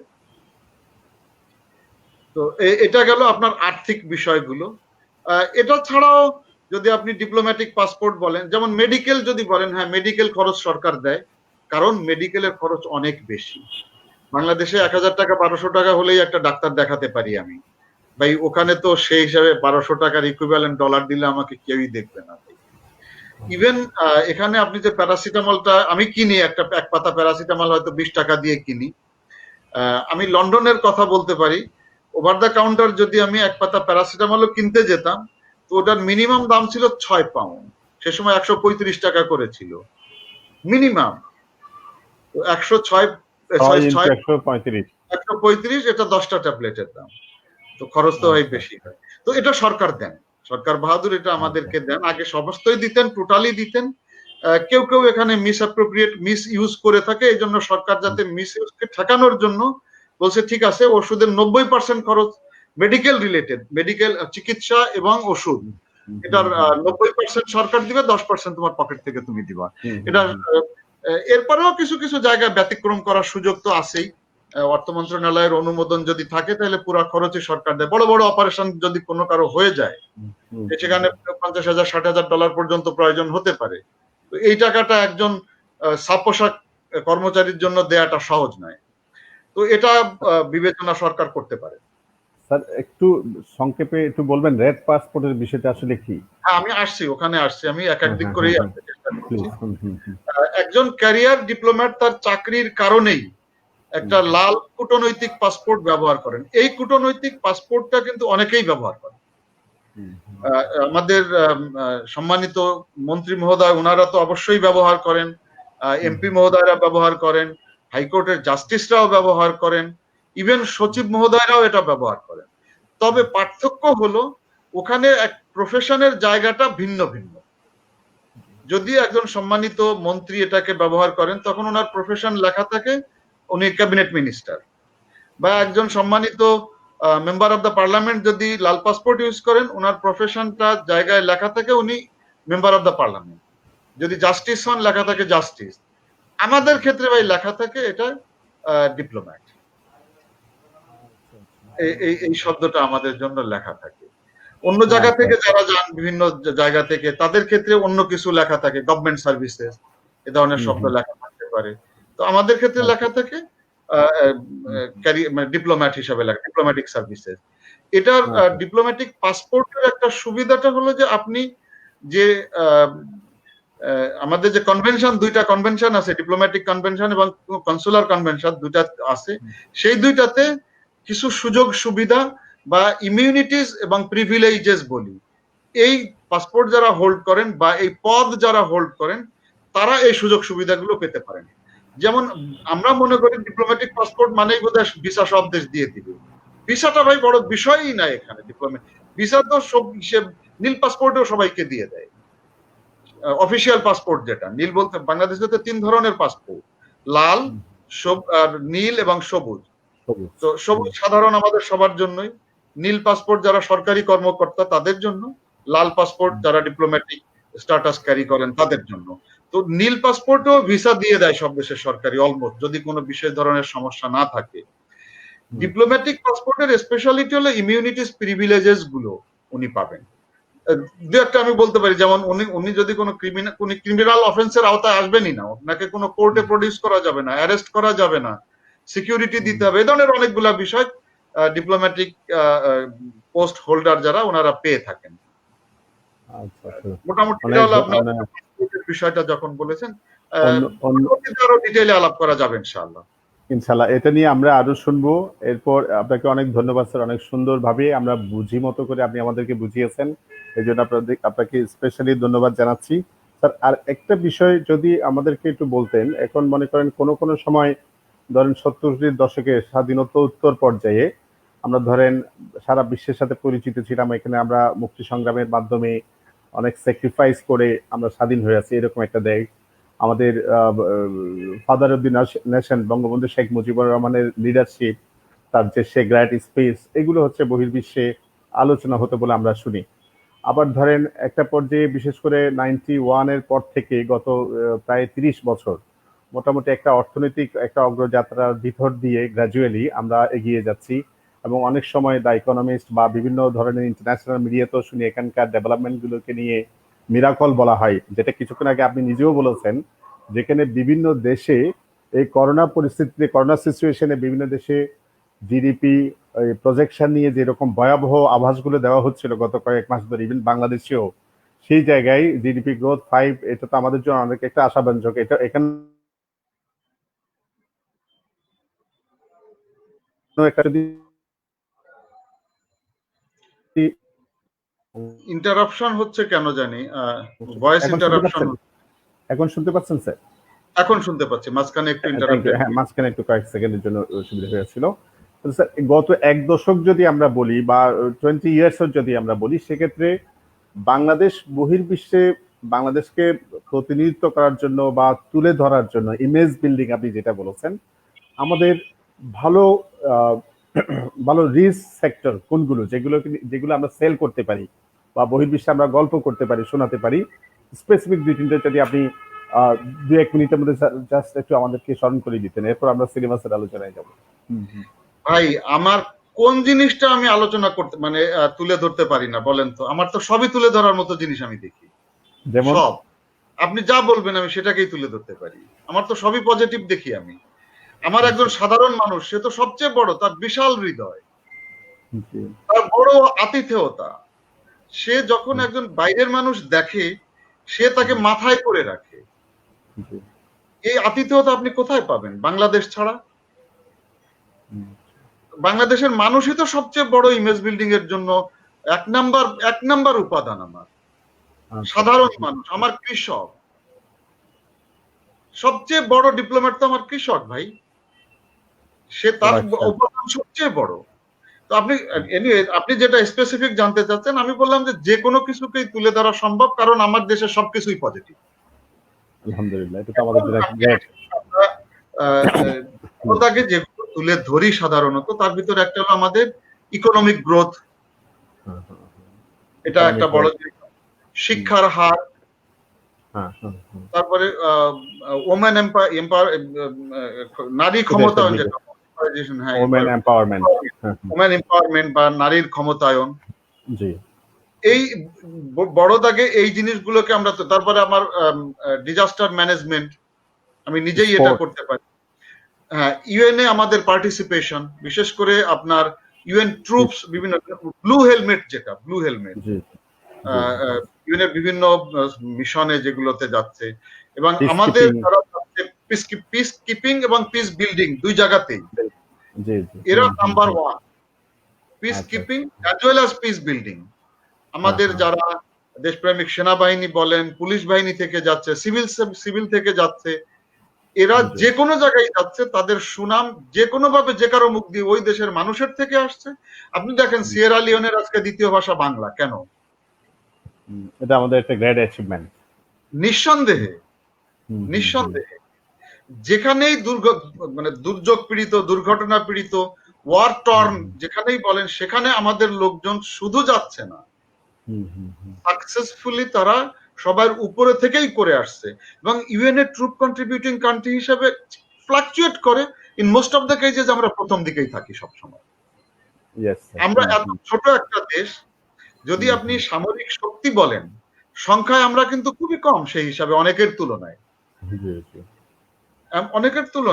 বাট সেই সংখ্যা থেকে সবচেয়ে বেশি যখন আমরা রিপ্রেজেন্ট করি, এটা পরিষ্কার বোঝা যায় যে গ্লোবাল কমিউনিটি কতটা ট্রাস্ট আমাদেরকে করে। এর চেয়ে বড় কি চান আপনি? আমার উপস্থাপনা, আমার দেশের ইমেজকে তুলে ধরা, বলেন ভাই। ধন্যবাদ। আমার কৃষক যে ফসল উৎপাদন করছে, এখনো সেই ট্র্যাডিশনাল পদ্ধতিতে, তারপরে 3 ফসলের জায়গায় 4 ফসল পর্যন্ত খেতে তুলে নিয়ে আসছে। রিসেন্ট যে ডেভেলপমেন্ট গুলো আমাদের এগ্রিকালচার ইউনিভার্সিটিতে আমি বিভিন্ন জায়গায় দেখি, পটেটো এবং টমেটো একই গাছে হচ্ছে। সেটাকে আপনি কিভাবে দেখবেন? সেটাকে বায়োফ্লাক, ঘরের ভিতরে মাছ চাষ করছে, কিভাবে দেখবেন আপনি সেটাকে? আমাদের রিসার্চের খাতগুলো কোথায় কম আছে? যেমন আমার যে ফসলগুলো হচ্ছে, ধান বিশেষ করে লবণ পানিতে, আমার বাড়ি যেহেতু ভাই দক্ষিণ অঞ্চলের মানুষ, আমি বাগেরহাট জেলার মানুষ, খুলনা বাগেরহাট বা এই অঞ্চলটাতে তো লবণ পানির একটা সমস্যা আছে। এই লবণ পানিতে ধান হতো না বা ফসল হতো না, এখন সেখানে ফসল হচ্ছে। আমাদের দেশি কৃষি বিজ্ঞানীরাই এটা করেছে। সেটাকে আপনি কিভাবে ছোট করে দেখবেন? এটা অনেক বড় বিষয়। প্রত্যেকটা জায়গাতেই তো আমি তুলে ধরতে পারি। আমার জীবন মান বাড়ছে, লাইফ স্ট্যান্ডার্ড যেটা বলি সেটা বেড়ে যাচ্ছে, মানুষের আয়ুষ্কাল বেড়ে যাচ্ছে, আমাদের আয়ুষ্কাল বেড়ে যাচ্ছে। তো এটা এমনি তো বাড়ে নাই। চিপ লেবার, আমি চিপ লেবারটাকে বলতে চাই না, এটা বরং আমাকে নেগেটিভ ফেজে নিয়ে আসার একটা ভয় থাকতে পারে। একই কথা স্যার, কেউ আদারওয়াইজ কেউ এক্সপ্লেইন করে বসতে পারে। রাদার আমি বলতে পারি যে আমার খুব ডিভোটেড লেবার আছে, আমার লেবারটা প্রচন্ড পরিশ্রমী এবং devoted. Yes, thank you sir, thank you very much. এখন স্যার আমরা ধন্যবাদ স্যার, আমরা এই বিষয়ে আসলে ওই যে বললাম আগ্রহ এবং কৌতূহল, এখানে যে পরিমাণ প্রশ্ন আসছে এই প্রশ্নগুলো নিয়েও আমরা যদি আলোচনা করতে চাই আমার মনে হয় কয়েকটা সেশন আমরা বরাদ্দ করতে পারি। স্যার ভবিষ্যতে কোনো এক সময় সুযোগ হলে আমাদের আজকে যে ভাই বোনেরা এখানে সুন্দর সুন্দর প্রশ্নগুলো দিচ্ছেন কিছু জানার জন্য, কিছু আগ্রহের জায়গা থেকে, আমরা সেগুলো নিয়ে হয়তো ধারাবাহিকভাবে আরো দুই একটা পর্বে আপনার সাথে এবং আপনার সম্মানিত কলিগদের সাথে কারো সাথে আমাদের সাথে কথা হবে ইনশাআল্লাহ। স্পেশালি আশা করি যে আপনাকে আমরা নিয়মিত পাবো। আর আরেকটা বিষয়, এই সময়ের স্যার যেটা আসছে আমাদের সময় সবকিছু বিবেচনা করে আমি এখন আপনার কাছে আমাদের আরেকটা আলোচনার বিষয় আছে, সেটা হচ্ছে স্যার বিসিএস পরীক্ষার সিলেবাসে দেখা যায় আন্তর্জাতিক বিষয়াবলী এমন একটা সাবজেক্ট যেটা প্রিলিমিনারিতেও আছে ফর 20 মার্কস, রিটেন পরীক্ষাও আছে ফর 100 মার্কস, আবার ভাইভাতেও সাধারণত দেখা যায় রিসেন্ট ইস্যুজ, পররাষ্ট্র ক্যাডার যারা চয়েস দেয় তাদের তো বটেই, অন্যান্য ক্যাডার সার্ভিসে যারা যেতে চায় তাদেরকেও রিসেন্ট ইস্যুজ এর বিষয়বস্তুগুলো নিয়ে অনেক প্রশ্ন ফেস করতে হয়, বা সেক্ষেত্রে আমরা বলতে পারি আন্তর্জাতিক বিষয়গুলি সাবজেক্টটি হচ্ছে একটা প্রিলি, রিটেন এবং ভাইবা তিনটা পরীক্ষারই একটা কমন বিষয়। সুতরাং এটা সিলেবাসের উপর যদি আপনি স্যার আমাদেরকে কিছু ধারণা দিতেন। ধন্যবাদ ভাই উবাইদুল্লাহ চৌধুরী। আপনার সাথে আমার এর আগেও যখন কথা হচ্ছিল দুই একবার, তখন আপনি আন্তর্জাতিক বিষয়ের একজন এক্সপার্ট মানুষ, তারপরেও আমরা হলাম প্র্যাকটিশনার, আমরা প্র্যাকটিশনার, আর আপনারা যারা অনেকে আপনারা হলেন বোদ্ধা মানুষ। তো আমি যে কথাগুলো বলি সেগুলো আমার প্র্যাকটিসের থেকে আসছে, সুতরাং আপনার সাথে ন্যাচারালি আমার মান অত উঁচু পর্যায়ের হবে না। এখন দেখেন, সমস্যাটা এক জায়গাতেই, আন্তর্জাতিক বিষয় কোনো অংশেই কঠিন না, এটা অন্য বিষয়গুলোর মতনই একটা বিষয়। ফরেন পলিসির ডেফিনেশনটা, অনেকগুলো ডেফিনেশন আছে, তার ভিতরে অটো ভন বিসমার্ক, উনি জার্মানির একত্রিত করেছিলেন, উনি প্রুশিয়া, অস্ট্রিয়া এবং জার্মানিকে একত্রিত করে প্রথম চ্যান্সেলর হন। এর আগে ওনার মূল পরিচয় উনি প্রুশিয়ার চ্যান্সেলর, পরে এসে উনি জার্মানিকে একত্রিত করে জার্মানির চ্যান্সেলর হয়েছেন। উনি একজন বড় পলিটিক্যাল সায়েন্টিস্ট এবং দার্শনিকও বটে। উনার একটা খুব ভালো ডেফিনেশন আছে, ডিপ্লোম্যাসির ডেফিনেশন বা ফরেন পলিসির ডেফিনেশন, খুব ছোট কিন্তু এর ভিতরে সব চলে আসে। Extension of domestic policy is foreign policy, একটা শব্দ, extension of domestic policy, Otto von বিসমার্কের এটা ডেফিনেশন। তো এই জন্য যখন আমরা বলি যে এটা আন্তর্জাতিক বিষয়, আমি বলি যে না, এটা হলো আমার ডোমেস্টিক বিষয়ের এক্সটেনশন। তো সেটার প্রশ্ন যে স্বাভাবিকভাবে ভাই, আপনি দেখেন, খুব সহজে বলি, রোহিঙ্গা, আপনি কি বলবেন এটাকে? রোহিঙ্গা ইস্যুটাকে কি আন্তর্জাতিক বলবেন, নাকি রোহিঙ্গা ইস্যুটাকে আপনি ডোমেস্টিক ইস্যু বলবেন? বলেন। বোথ। তো তার মানে আপনি আলাদা করতে পারছেন না। আপনার বাজারে চালের প্রয়োজন, আপনার ধরেন কোনো কারণে, আমরা তো ভাত খেয়েও মানুষ, ভাত খেতে বাঙালি, ভাত না খেলে তো আমি বাঁচি না, তো চালের শর্ত আমরা মাঝে মধ্যে খেয়ে ফেলে দিই। চাল যখন আমদানি করতে হয়, সেটাকে কি আপনি ডোমেস্টিক বলবেন না আন্তর্জাতিক বলবেন? চাল, ডাল, মশলা তো উভয়ে। তার মানে আপনি এটাকে ঠিক আলাদা ওইভাবে করাটা মনে হয় খুব সহজ না। ইভেন যদি আপনি বলেন ভারতের সাথে বা আমেরিকার সাথে আমার সম্পর্ক কেন? কারণ হচ্ছে আমার দেশকে ভালো রাখা। তো বিষয়টা তো দেশকে নিয়েই। তো এটা ডোমেস্টিক ইস্যুই, আমার কাছে এটা ডোমেস্টিক ইস্যুই। সুতরাং এজন্য যে কোনো ভাবেই আপনি বলেন এটা আলাদা করার সুযোগ খুব বেশি আছে বলে আমি মনে করছি না। এই জন্য এটা প্রিলিমিনারিতেও থাকছে, রিটেনও এটার প্রশ্ন হয়। ইভেন আপনি দেখবেন যে বাংলাদেশ বিষয়াবলীর ভিতরে কিছু প্রশ্ন হচ্ছে যেটা আন্তর্জাতিক রিলেশন সম্পর্কিত বা আন্তর্জাতিক ইস্যুগুলো। আপনি যদি ক্লাইমেট ইস্যু নিয়ে আসেন কি করবেন বলেন? যেমন আমাদের V20 যেটা ভালনারেবল 20, মানে V20 যেটা ভালনারেবল, হ্যাঁ, এখন এটাকে আপনি কি বলবেন বলেন? এটাকে আপনি ডোমেস্টিক বলবেন না আন্তর্জাতিক বলবেন?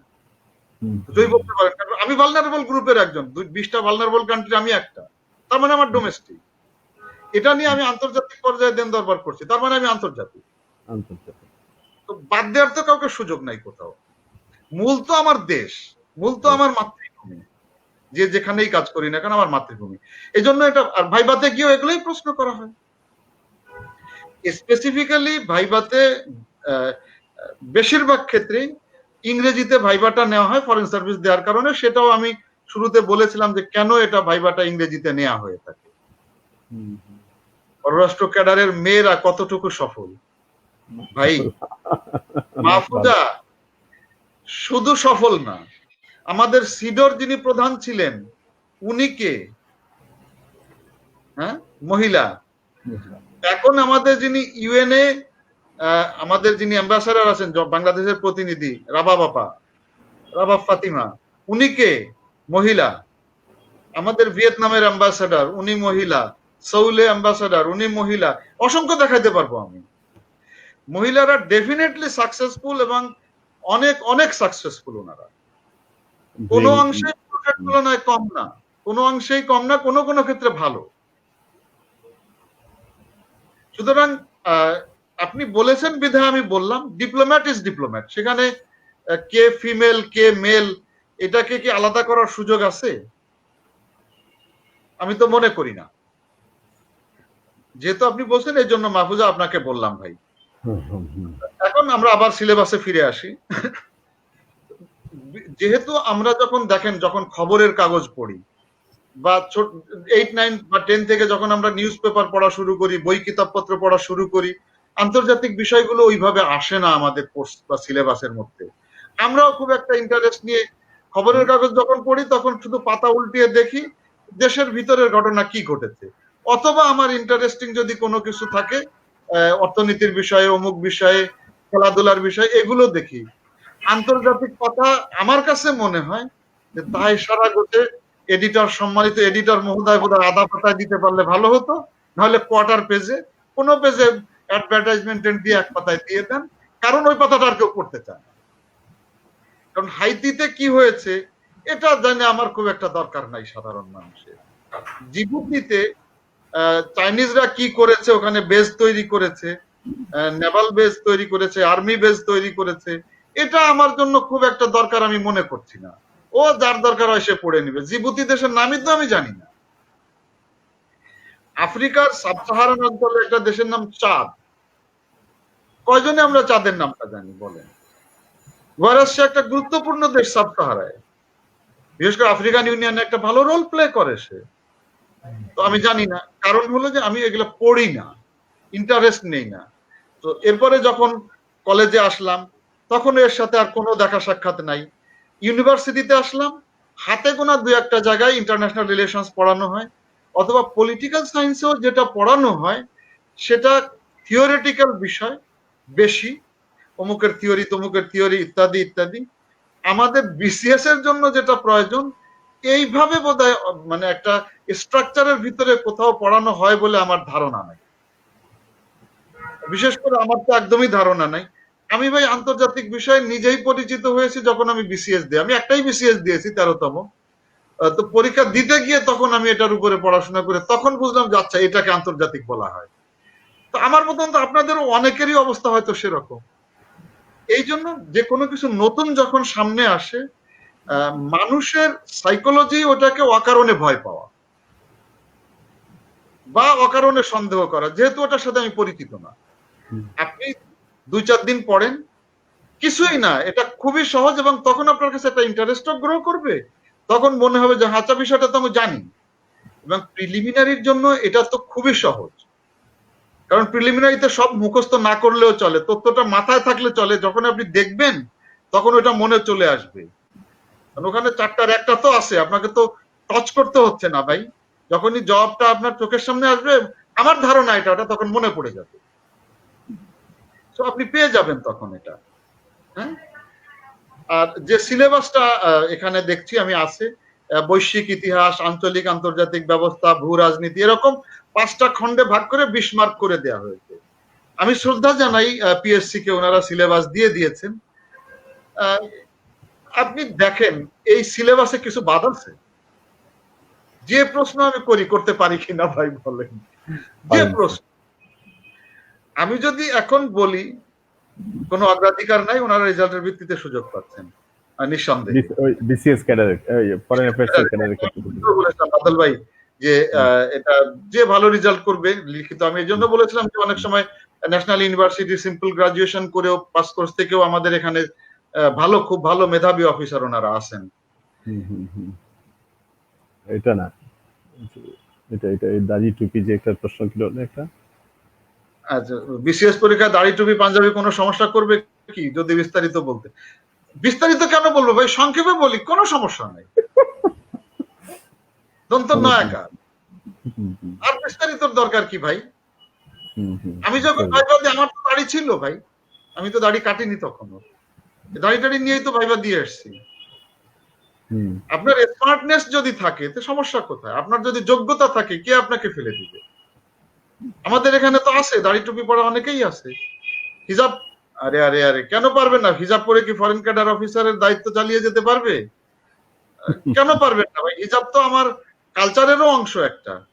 হিজাব কি কেউ নিষেধ করেছে? আমাদের মাননীয় প্রধানমন্ত্রীও তো হিজাব করেন। এখন আপনি হিজাব বলতে কি বোঝাচ্ছেন সেটা আমার বোধগম্য নয়।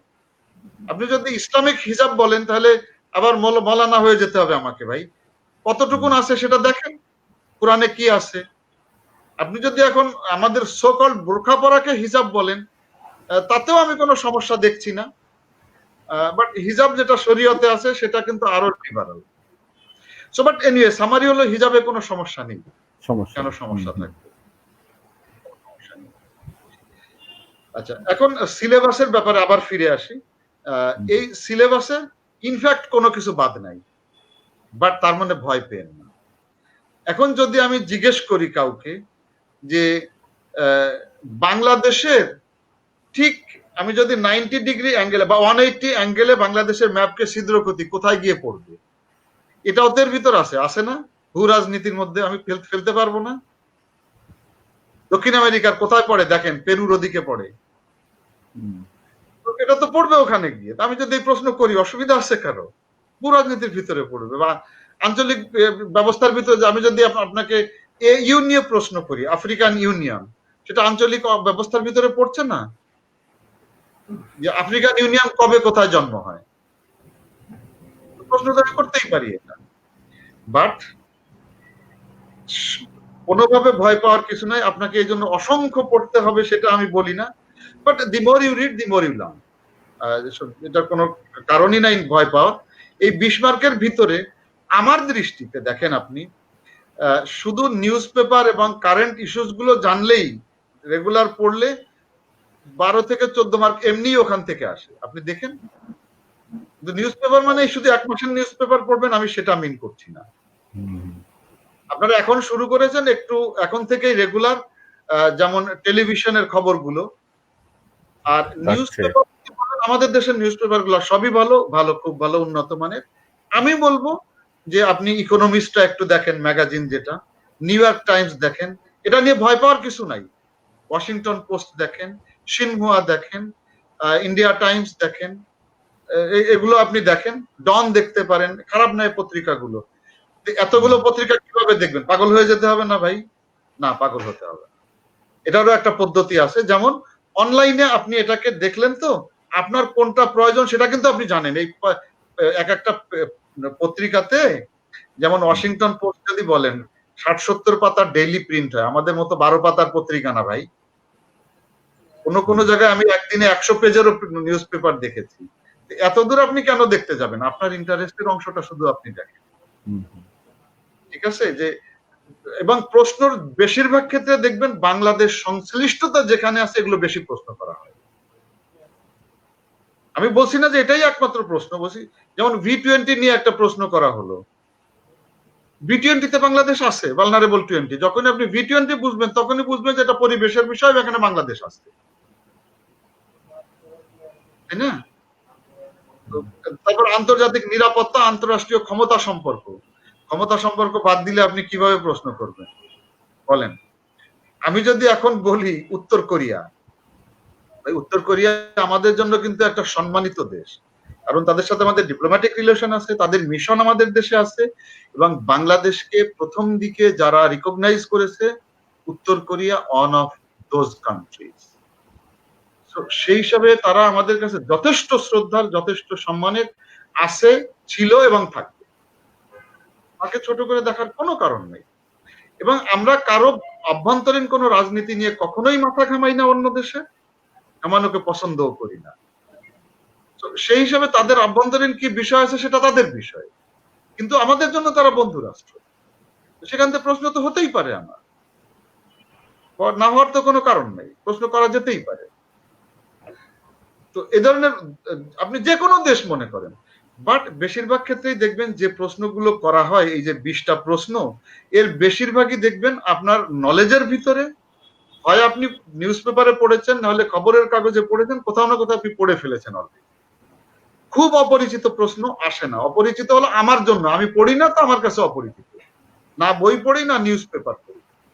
আর আন্তর্জাতিক বিষয়গুলো সম্পর্কে প্রাথমিক একটা ধারণা নেওয়ার জন্য অনেক বিজ্ঞ লেখক আমাদের ঢাকা ইউনিভার্সিটি, জাহাঙ্গীরনগর ইউনিভার্সিটির ওনাদের ভালো ভালো বই আছে বাজারে।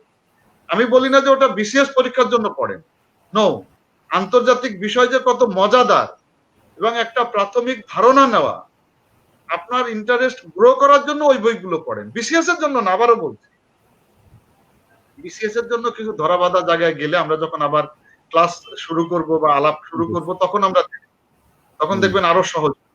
আজকে তো আমরা সবকিছু বলতে গিয়ে একটু বিস্তারিত জায়গায় শর্ট হওয়াতে কিছুটা কঠিন কারো কারো কাছে হয়তো মনে হতেও পারে। আচ্ছা, বিশ্বের সাম্প্রতিক ও চলমান ঘটনা প্রবাহ, চলমান না কোনটা ভাই বলেন তো আমাকে, কোনটা চলমান না? আফগানিস্তান চলমান না? বিন লাদেন চলমান না? কোনটা চলমান না? সবকিছুই চলমান। তো এই জন্য, এবং যে প্রশ্নগুলো হয় আমি বারবার দেখেছি, কয়েক বছরের প্রশ্ন আমি দেখেছি, আপনাদেরকেও অনুরোধ করবো যে আপনারা যত বেশি বছরের প্রশ্ন দেখতে পারবেন তত ধারণাটা পরিষ্কার হবে। এমন না যে ওই প্রশ্ন দেখলেই আপনার ওর ভিতর থেকে প্রশ্ন চলে আসবে 10টা, আপনি হই হই করে জবাব দিয়ে দিবেন, আমি সেটা বলছি না। প্রশ্ন কেমন হয় সেটা ধারণা আপনি পাবেন। ধরে নেন কোনো কারণে প্রশ্ন কঠিন, যেটা আপনারা বলছেন কঠিন হলো, তো সেটা কার জন্য? সবার জন্যই কঠিন, আপনার একা তো না। ভয়ের কি আছে? এটা তো ভাই যে মানে জিপিএ 4 আউট অফ 4 পাওয়ার পরীক্ষা না, এটা কম্পিটিটিভ এক্সাম। তো খারাপ হলে সবার জন্য খারাপ হবে, সেখানে কোয়ালিফাইং মার্ক নিচে নেমে আসবে, সবার জন্যই নেমে আসবে। যদি প্রশ্ন সহজ হয় আমি তো এটাকে বলি কঠিন, কারণ তখন আমাকে স্কোর করতে হবে 120। প্রশ্ন যদি ভাই যে কারণে আপনি কঠিন বলছেন সেটাই যদি হয়, তাহলে তো ভালো ভাই, আমি 100 পেয়ে পাশ করে যাবো, 95 পেয়ে আমি পাশ করে যেতে পারি। তো 95 পেয়ে পাশ করলেই তো সহজ, এটাকে কেন কঠিন বলছেন? আমি তো সহজই বলছি ভাই। আচ্ছা, তো সাম্প্রতিক ঘটনাগুলোকে আমি 2-1 জায়গায় শুনেছি যে এটা খুব কঠিন, বাদ দেন। আমি বলি যে এটাই সবচেয়ে সহজ, কারণ আপনি যখন সাম্প্রতিক ঘটনাগুলো, চলমান বিশ্ব যখন দেখতে থাকবেন, এটা নিউজ পেপার পড়লে, টিভি দেখলে, আমাদের মিডিয়াগুলো, এখন তো প্রচুর মিডিয়া আছে, ভিজুয়াল মিডিয়া, সেখানেও আসে অনেক অর্গানাইজেশন যারা মাসিক পত্রিকা বা এই ধরনের চলতি ঘটনা নিয়ে ম্যাগাজিন বের করে, সেগুলোও দেখতে পারেন আপনারা। আর আমি অনুরোধ করব যে বিশ্ব যেহেতু এখানে জড়িত, বাংলাদেশের মিডিয়াগুলো স্বাভাবিকভাবেই যেটা বাংলাদেশের স্বার্থ রিলেটেড সেটাকেই দেখাতে চেষ্টা করার কথা। সেই ক্ষেত্রে আপনারা যদি বেশি কষ্ট না হয় সিএনএন বিবিসি দেখেন। এখানেও বলি যে ভাষার একটা সমস্যা আমাদের সবারই হতে পারে। ইংরেজি তো ভাই আমার মাতৃভাষা না, সুতরাং এটা নিয়ে ভয় পাওয়ার কিছু নাই যে আমি ইংরেজি জানি না, এটা লজ্জার কিছু না। আমি এটাকে লজ্জা মনেই করি না। লজ্জা কেন মনে করব? এটা প্র্যাকটিসের বিষয়। কয়েকদিন প্র্যাকটিস করলে আপনি ভাষাটাকে রপ্ত করে ফেলতে পারবেন। তারপরেও দরকার নাই, এটারও আমি ক্লু দিয়ে দিচ্ছি আপনাদেরকে। ইকোনমিস্ট অথবা সিএনএন এর website, BBC website, new York Times এর ওয়েবসাইটে আপনি চলে যান, বা ওয়াশিংটন পোস্টের। এটা পড়তে একটু কঠিন মনে হবেই, যেহেতু আমাদের অনেকের হয়তো ইংরেজিতে দুর্বলতা থাকতে পারে। এটাকে গুগলে ট্রান্সলেট করা যায়, বাট বি কেয়ারফুল। গুগলের ট্রান্সলেট কিন্তু ভাই লাইন টু লাইন হয় না, উল্টাপাল্টা করে। একদম সাবধান যে ওইটাকে আপনি একদম পারফেক্ট ট্রান্সলেশন যদি ধরেন তো সর্বনাশ।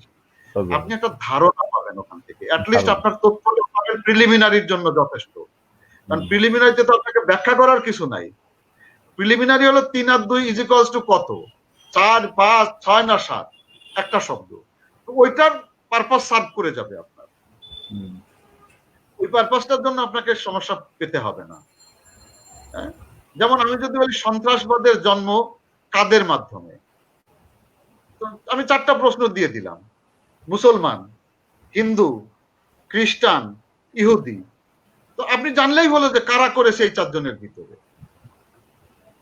আমি এখন লাইভে মানে ক্লাসে হলে সবাইকে জিজ্ঞেস করতাম যে কি বলে সন্ত্রাসবাদ কাদের দ্বারা জন্ম হয়েছে। ভাই সন্ত্রাসবাদের জন্ম হয়েছে ইহুদিদের দ্বারা। তখন ড্যাগার্সম্যান বলা হতো ওদেরকে। তারা তাদের জায়োনিজমকে প্রমোট করার জন্য তাদের যারা রিস্কি মনে করত, কিছু লোকজন ড্যাগার, যেটা ছুরা, আমাদের ছোটবেলায় ড্যাগার খুব ব্যবহার করতে আমরা শুনেছি, মানুষজনকে ড্যাগার ব্যবহার করে। সে দ্যাট মিনস গিয়ারওয়ালা চাকু, এক ধরনের খ্যাটখ্যাট খ্যাটখ্যাট করতে করতে খুলে যায়, 5 গিয়ার 7 গিয়ারের চাকু। তো ওগুলো তারা লুকিয়ে রাখতো, এবং যাকে তারা আহত বা নিহত করতে চাইতো ওটা ঢুকিয়ে দিত। এই জন্য ওদেরকে ড্যাগার্সম্যান বলা হতো, এবং এরা জায়োনিজমের সাপোর্টার। আমি জুডাইজম বলছি না, আমি কোনো ধর্মকে ছোট করে দেখি না, দেখছি না, সব ধর্মই সম্মানের। জুডাইজম আর জায়োনিজমের ভিতরে পার্থক্য আছে, সেটা যখন আসবে তখন আমরা দেখব। তো এই প্রশ্ন যদি আমি করি, আপনার যদি এই যে তথ্যটা জানা থাকে তো সমস্যা কোথায়? আপনি ইন্টারনেটের জামানা, এখন সব ধরনের তথ্য ওখান থেকে আপনি পেয়ে যেতে পারেন খুবই সহজে। এই তথ্যগুলো পড়তে থাকেন ওখান থেকে, যেটা মনে থাকে না আপনি একটা খাতায় নোট নিতে থাকেন, বাস হয়ে গেল। আপনার প্রয়োজন আপনি নিজেই বুঝে যাবেন। হ্যাঁ, নিজেই বুঝে যাবেন যে কোন কোন অংশটা আমার দরকার, কোনটা দরকার না, বুঝে যাবেন। পরিবেশ ইস্যু এবং কূটনীতি, এটার উপরে 4টা প্রশ্ন করা হয়ে থাকে। ভাই পরিবেশ আমাদের জন্য আসলেই জরুরি, যেহেতু আমরা V20 সদস্য।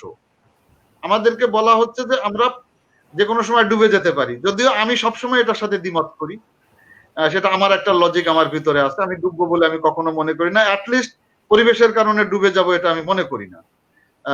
যেমন এক সময় বলা হচ্ছিল যে ভাই করোনাতে বাংলাদেশে তো রাস্তাঘাটে মানুষ মরে পড়ে থাকার ভয় আছে, যেহেতু আমরা সাবধান ছিলাম না, আমরা মাস্ক এখনো ব্যবহার করি না। যে সময় করোনার অবস্থা খুবই খারাপ, আমাদের সেনাবাহিনী তারা রাস্তায় রাস্তায় মাইকিং করছে, তখনও লোকজন মাস্ক ছাড়া ঘুরছে, স্যানিটাইজেশন কেউ ব্যবহার করছে, কেউ করছে না, একটা বড় অংশ। ওই রাস্তা থেকে মরে পড়ে থাকে নাই। আমরা বাঙালিরা সর্বংসহা, অনেক কিছু আমরা পারি। আমাদের মানসিকতাও যেমন মজবুত, শরীরও এরকম আলহামদুলিল্লাহ মজবুত আমাদের। তো বড় সমস্যা না। এজন্য পরিবেশের বিষয়ে যারা বলতে চায় যে পরিবেশগত ইস্যুতে আমরা ভালনারেবল, শব্দটাকে আমি অন্যভাবে বলতে, যারা বলছে তারা বললে খুশি হতাম। কতটা ভালনারেবল, বরং আমি বলতে পারি যে পরিবেশের ভিতরে বিষয়ে আমরা সাস্টেইনেবল। আমার এই শব্দটা পছন্দ। হ্যাঁ, পরিবেশের সমস্যা আছে, বাট আমরা সাস্টেইন করব, এবং আমরা সাস্টেইনেবল আমি মনে করি। এটা নিয়ে যে কূটনীতি হচ্ছে, আপনার কিয়োটো প্রোটোকল থেকে আপনি শুরু করেন, প্যারিস ট্রিটি, কিয়োটো প্রোটোকল, বা আইপিসিসি তে যেগুলো আলাপ হচ্ছে, তো সেগুলোই তো আমার কূটনীতি। এটা তো আরো সহজ এই 4 নাম্বার পাওয়াটা। বাস কয়েকটা বিষয় আপনি জানলেই এই 4 নাম্বার আপনি পেয়ে যাচ্ছেন সহজেই। আন্তর্জাতিক সংগঠন, বৈশ্বিক অর্থনৈতিক প্রতিষ্ঠান, এটা তো খুবই সীমিত, এটা নিয়ে আরো ভয় পাওয়ার কিছু নাই। ভাই আন্তর্জাতিক সংগঠন বলতে আপনি কি বুঝান? ইউএন, বৈশ্বিক অর্থনৈতিক প্রতিষ্ঠান যেমন WTO, ওয়ার্ল্ড ব্যাংক বা ওয়ার্ল্ড ব্যাংক গ্রুপ, এটা জানে নাকি? এটা তো সবাই জানে। আমরা যখন যদি সুযোগ হয় এগুলো যখন আলাপ করব দেখবেন যে কত সহজ কত ছোট। এটা কিন্তু আপনারা অনেকে পড়ে এসেছেন বিভিন্ন ভাবে, স্কুলে বা কলেজে বা ইউনিভার্সিটিতে কোথাও না কোথাও কেউ হয়তো পড়ে এসেছেন, বিশেষ করে হিউম্যানিটিস ব্যাকগ্রাউন্ড যারা বা আর্টস ব্যাকগ্রাউন্ড যারা, এটা অনেকেই পড়ে এসেছেন এগুলো। ওয়ার্ল্ড ব্যাংক কি, ওয়ার্ল্ড ব্যাংকের প্রধান কে, কিভাবে কাজ করে, আইএমএফ এর প্রধান কে, কিভাবে কাজ করে, ওয়ার্ল্ড ব্যাংক গ্রুপে কয়টা প্রতিষ্ঠান, এই তো বৈশ্বিক অর্থনীতি আপনি শিখে গেলেন। কি শিখলেন না, সবই শিখে গেলেন। ডব্লিউটিও, আমরা ডব্লিউটিও তে কবে যোগদান করেছি, একদম প্রথম দিকে, প্রথম 20টা দেশের, যারা প্রথম 20টা দেশ নিয়ে ডব্লিউটিও শুরু হয়, আমরা তার একটা। তো নাইটা কি, সবকিছুই তো এখানে আছে। এবং এগুলাই তো প্রশ্ন, তো এগুলোর ভিতর থেকেই হয়। আপনি খালি একটু বার্ডস আই ভিউ দিয়ে যান, পড়াটা একটু পড়ে যান, দেখবেন ওগুলো সময় মতো মনে থাকবে। তো এগুলা গেল এই যে 5টা ইস্যু, যে 20 মার্কের জন্য 4-5 20, এই 20 মার্ক আপনি একটু পড়েন, খুব সহজে আপনি পেরে যাবেন। রিয়েলি ভয় পাওয়ার কিছু নাই। আমরা যখন ক্লাস করবো এই ব্যাপারে তখন দেখবেন যে খুব সহজ। হ্যাঁ, পড়তে হবে, সেটাকে আপনাকে তো ভাই পড়ার কোনো বিকল্প নাই। আমি কাউকে কাউকে দেখি যে স্যার একটা শর্ট সাজেশন দেন। ভাই আমি বাদল ভাইয়ের একটা পড়া পড়ছিলাম, মাঝে মধ্যে দাউদ ভাই মুখে চলে আসে, সরি দাউদ ভাই কিছু মনে করেন না। তো বাদল সৈয়দ ভাইয়ের কিছু পোস্ট আমার খুবই হৃদয়গ্রাহী হয়েছে, ওনার ভিডিও আমি দেখতেছিলাম। সেখানে যে কথাগুলো চলে আসছে, আপনাদের জন্য এটা তাবিজ করে রাখা উচিত। কোনো শর্টকাট দুনিয়াতে খুঁজতে যেন না। কারণ উনার কথার ভিতরে দেখেন, উনি বলেছেন যে বিসিএস যারা দেয় এর 10% বিসিএস দেয়,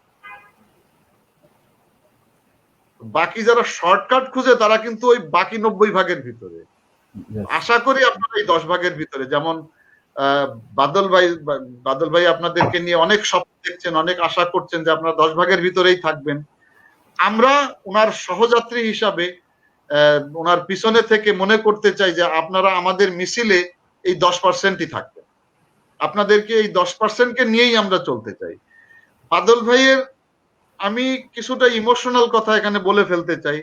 উনি যে উদ্দেশ্য, যে ইমোশন নিয়ে চলছেন, আপনারা আশা করি ওনার ইমোশনকে মূল্যায়ন করবেন।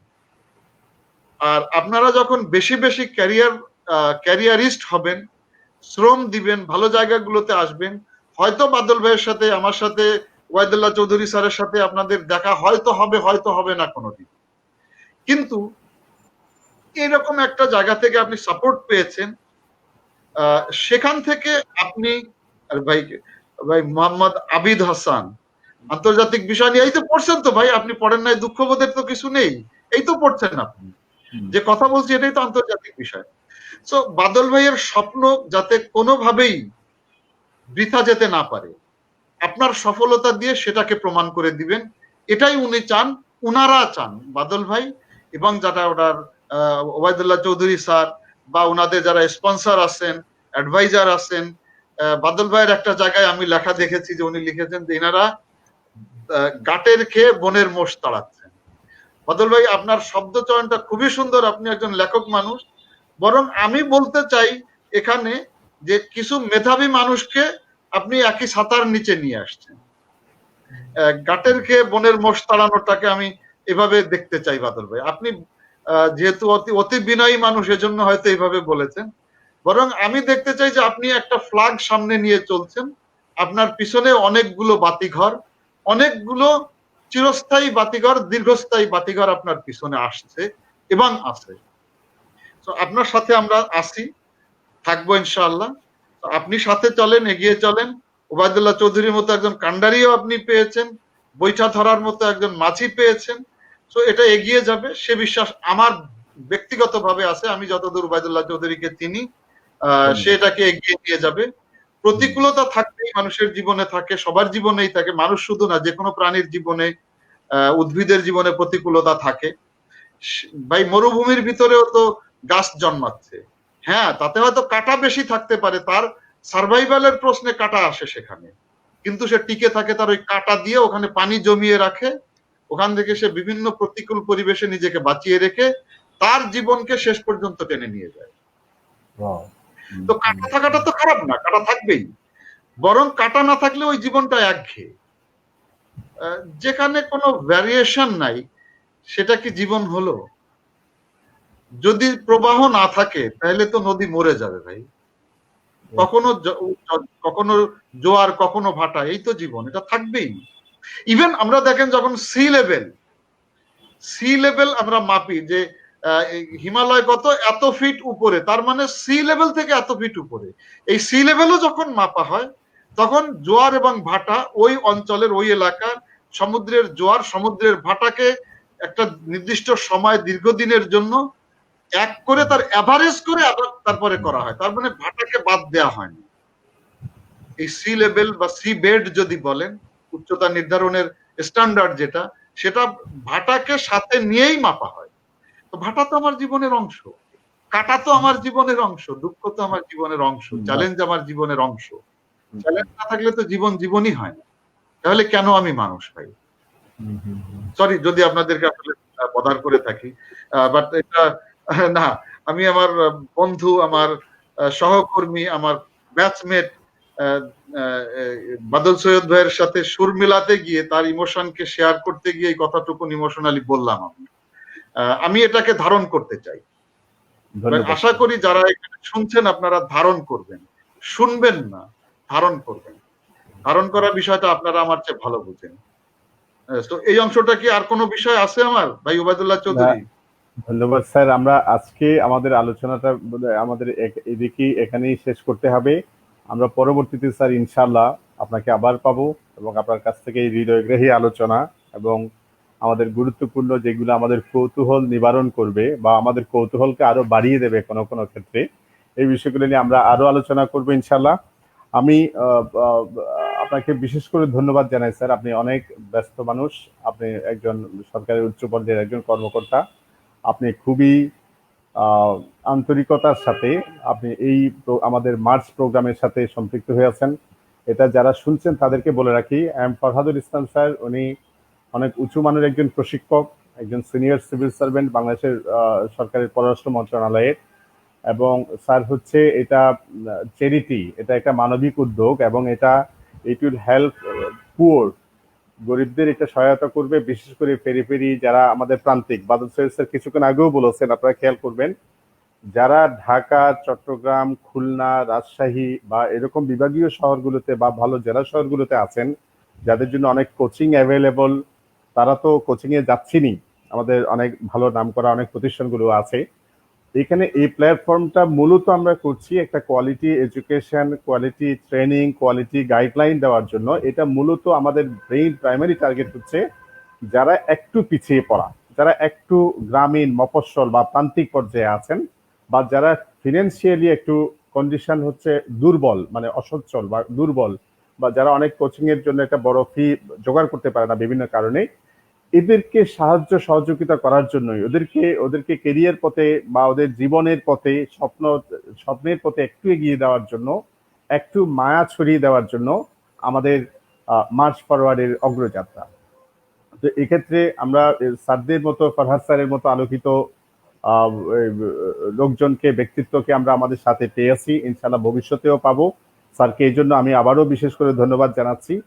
আশা করি স্যারের সাথে আপনাদের আরো সেশন হবে, ইনশাআল্লাহ ক্লাসে দেখা হবে, আমরা পররাষ্ট্র সম্পর্কে আরো আলোচনায় স্যারকে ইনশাআল্লাহ পাবো। আমি একেবারেই আলোচনা শেষ, আমি 1-2 মিনিটে কয়েকটা কথা বলে বিদায় নিচ্ছি। একটা হচ্ছে, আমরা আপনারা খেয়াল করবেন, গতকাল আমরা প্রাথমিক শিক্ষক নিয়োগ প্রস্তুতি কোচিং এর জন্য একটা সার্কুলেশন দিয়েছি আমাদের পেজে, আপনারা অনেকে হয়তো পেয়েছেন, রেজিস্ট্রেশন শুরু করেছেন। আমরা এটা ছাড়া একেবারে কোর্সটা 3 মাস হোক, 4 মাস হোক, 5 মাস হোক, আমরা মাসে মাসে দেওয়ার কোনো ঝামেলা যেন না থাকে। এবং আমরা তো যেহেতু এটা আমরা বলেছি এটা বিনামূল্যে, ফ্রি। অনেকে বলতে পারেন যে 100 টাকা 200 টাকা দিচ্ছেন আবার বিনামূল্যে, 100 টাকা 200 টাকা এটা কি ফ্রি?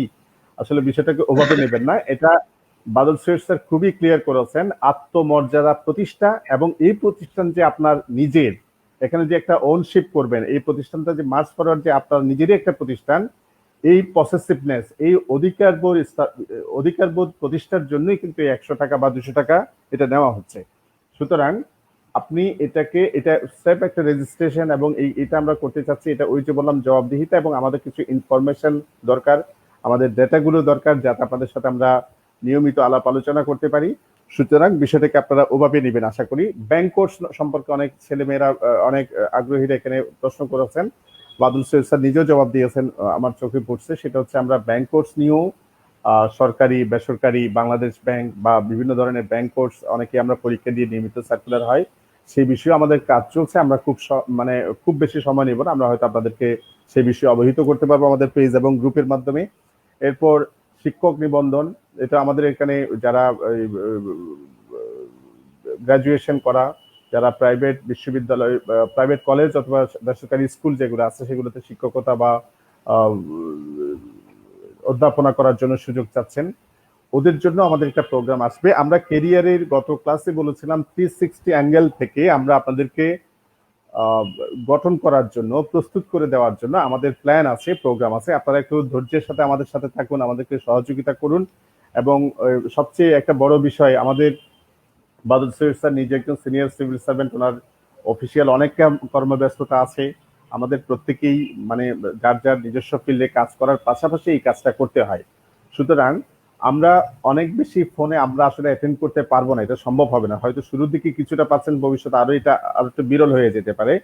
ফোন অথবা মেসেজের চেয়ে আমরা বেশি অনলাইন ডিভাইসগুলোর মাধ্যমে, এই যে পেজের মাধ্যমে, গ্রুপের মাধ্যমে আমাদের ডিক্লারেশন গুলো থাকবে, অথবা ইমেলে কোনো বিষয় দেওয়ার থাকলে পিডিএফ বা আদার্স কোনো ডকুমেন্ট, সেটা আমরা ইমেলে যোগাযোগ করব। সুতরাং সবচেয়ে একেবারে বিনীতভাবে বলি, আপনাদের সবাইকে বলবো, যদি আপনারা মার্চ ফরওয়ার্ডের সাথে থাকতে চান, একটা কন্ডিশন, সেটা হচ্ছে আমাদের পেজ এবং গ্রুপে আপনাকে নিয়মিত আপডেট থাকতে হবে। এটা ছাড়া আসলে এত ছেলে মেয়েকে নিয়ে কাজ করতে গিয়ে কয়েকজন খুব সীমিত সংখ্যক ম্যান পাওয়ার দিয়ে এটা করা সম্ভব না। আর যেহেতু আমরা এটা নিয়ে কোনো ফি নিচ্ছি না, সুতরাং এই ব্যাপারে আমাদের অনেক বেশি ম্যান পাওয়ার করে যোগ হওয়ারও কোনো সময় খুব একটা সম্ভাবনা নাই। এই সীমাবদ্ধতা আপনাদের একটু মেনে নিতে হবে। এখানে আমরা দুঃখ প্রকাশ করা ছাড়া আমাদের কিছুই নাই।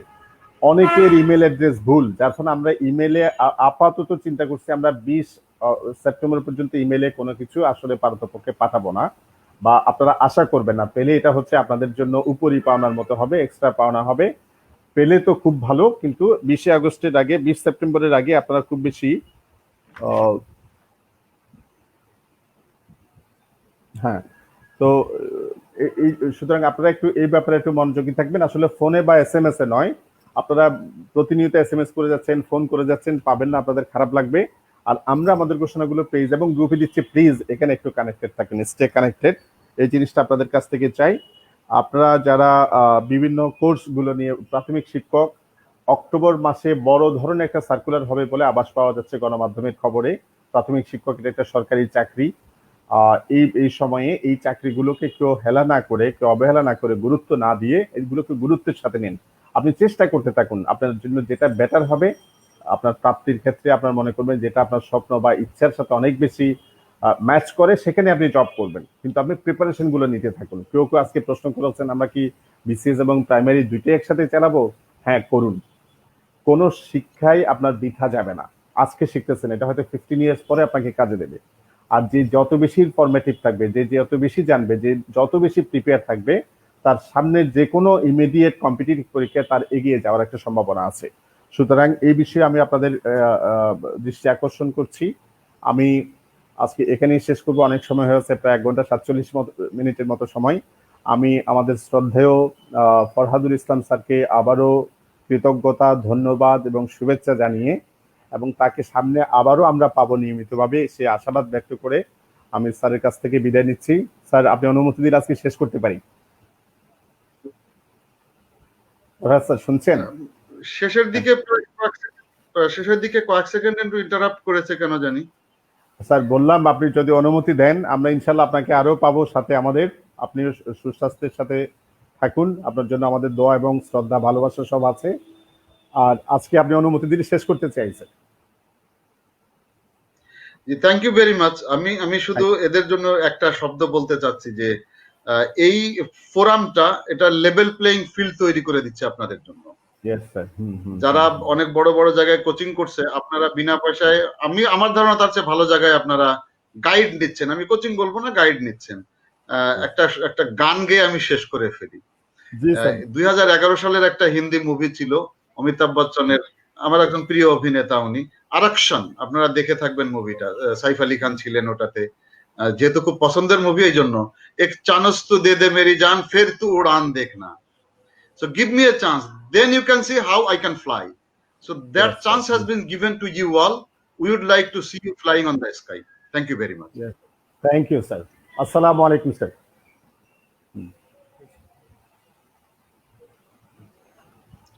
ওয়ালাইকুম আসসালাম রহমতুল্লাহ। সবাই ভালো থাকবেন। শুভরাত্রি। শুভরাত্রি।